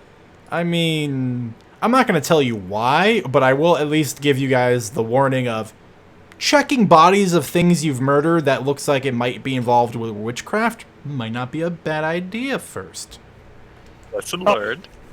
Oh, I definitely would have taken a look at it. Just, that's not Core would have done. Oh, I know. And that's I mean, fine. Yeah. This, the second time around, though, he's going to be very thorough. Yeah. Well, you'll learn a bit more about it next week. Because I'm assuming you guys are now going to more thoroughly check it over. Yeah. I'm about to break this thing apart into, much like you butcher a big piece of meat. I'm separating this thing so it has a hard time coming back. You are going to cook it. You ever? I'm not going to cook it. That being said, experience tracking for this week. Sure. I want to open up with the following. Setback. Rolling that natural 1. Yeah, and you haven't even seen the full repercussions of it yet. I don't even know what the full repercussions of that are. It's going to take you a moment to figure it out, too. But allow me to say, again, 100s and 1s on Fate dice are typically very large narrative impacting rolls. And you don't always see what it is right away. Man, that explosion probably sent shrapnel to the adjacent building. That probably killed someone. The good news is, actually, here I'll at least make you feel better about that. The good news is that house was on the corner, and it exploded on the side of the house that was on the open side of the street. So it didn't at least sail through that house into the next house and kill an occupant. It might have killed a pedestrian though, but you would have seen them, so they didn't. Okay, so can I at least ask, is this a divine thing, or is this something that's grounded in people? Well, my answer is probably not a good one, which is it could be either. Do you want a definitive answer? I think I would like one, so I can kind of taper the mindset here at least a little bit. I'm back. Okay, It's up to you, though. You're gonna hate the answer, because it's technically a little bit of both. Okay. That's interesting. Yeah. I'd like to raise that we also got another goal in discovery. Goal is we found and I think killed it for good this time, the straw man. And then we also discovered that lady, who I'm expecting is a hag. That's a fair assumption to make. I would argue that discovering the hag is not a discovery. She ties to our overarching goals. Discoveries are yeah. meant to be more side things, aren't they? Yeah, like I said, yeah, it's, again, narrative things that will take you away from the straight path that you're currently on and make you go left or right. This is still on the same path. And it's not like you guys didn't know that it was a hag or a witch that was involved. You just now have a face. Okay. I would be okay with for another goal. I think a goal qualifies. You confronted the straw man, and you met the person responsible for making it. I would kind of lump that into one. Okay. That's the wrong red. That's the right red. I, out of character, discovered that this city has actual plumbing. It does. That's one of the advantages to living inside the city. I'm trying to think of like what else could qualify as a discovery. In this case, I'd.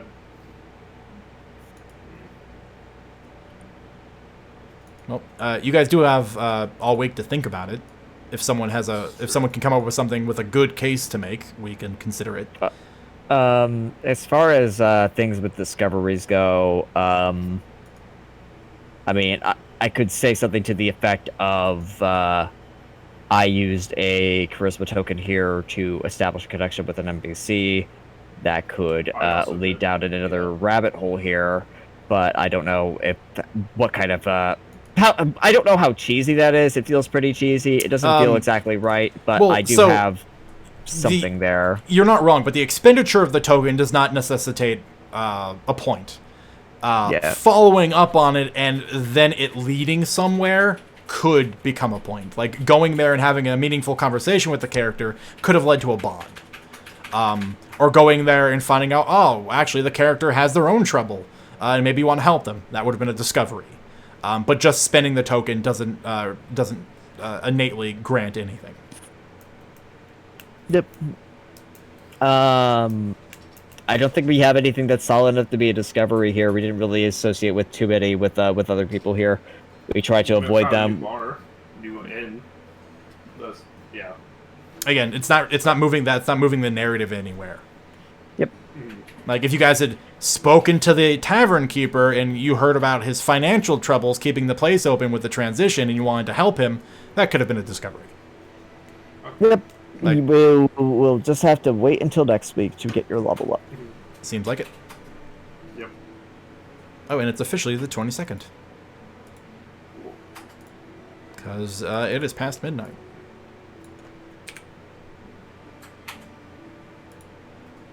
Otherwise, I think that's it. I think that's all I got. Okay. And I'm sort of realizing is after having 2 fights with the straw man, he had an ability that I completely forgot about and never took advantage of. It would have probably made both of the encounters much more narrow, due to the fact that it's basically whenever a melee person slaps them, he hurts them. And that would have definitely given pause to at least 2 people in the party. But, oh well. I'll remember for next time. Someone might have actually hit the ground at that point. Yeah. If everything played out the same way, they would have been the only damage Yelena took that session. Okay, brag more about it. Hardcore. But that being said, that's all we've got. Again, thank you guys for coming and playing. I really enjoy these games. It makes waking up early worth it every time. Something that's mildly exciting, we hit 50 followers today. That's really cool. Heck yeah! Yeah, we're growing. I wonder if our friend here, who was looking forward to how this fragmentation grenade was going to go off, witnessed this. As I said, I look forward to disappointing. I don't know. I didn't see him pipe up, but if he missed it, well, there'll be a YouTube VOD, so he's at least got that. But otherwise... I was gonna say, Cord, now you probably knows how to make more of these things, though, after, like, seeing the damage. Do you think he's really going to want to do that after it has backfired so terribly in his face? Oh, yeah. Yeah. Fair. If you think that Korra's gonna try to repeat something here that failed so hard and nearly killed him, you have a poor understanding of Korra's character. He's a very prideful individual. You're right. And a very careful one. Mm-hmm. Surviving is number one. Yeah, survival is number one. But considering you were just staring down a night hag, we don't know how well it's going to go in the future games. That being said, yeah, I guess we'll find out next week. Yes, So as we I was saying, thank you everybody. Thanks for showing up and playing. I hope everyone feels better. I'm talking mostly to you, Sam. Otherwise, we'll see everyone next week for some more shenanigans. Yes. And until then, make good choices, stay safe, and we love you. Bye, everybody. be good to one another. Hey.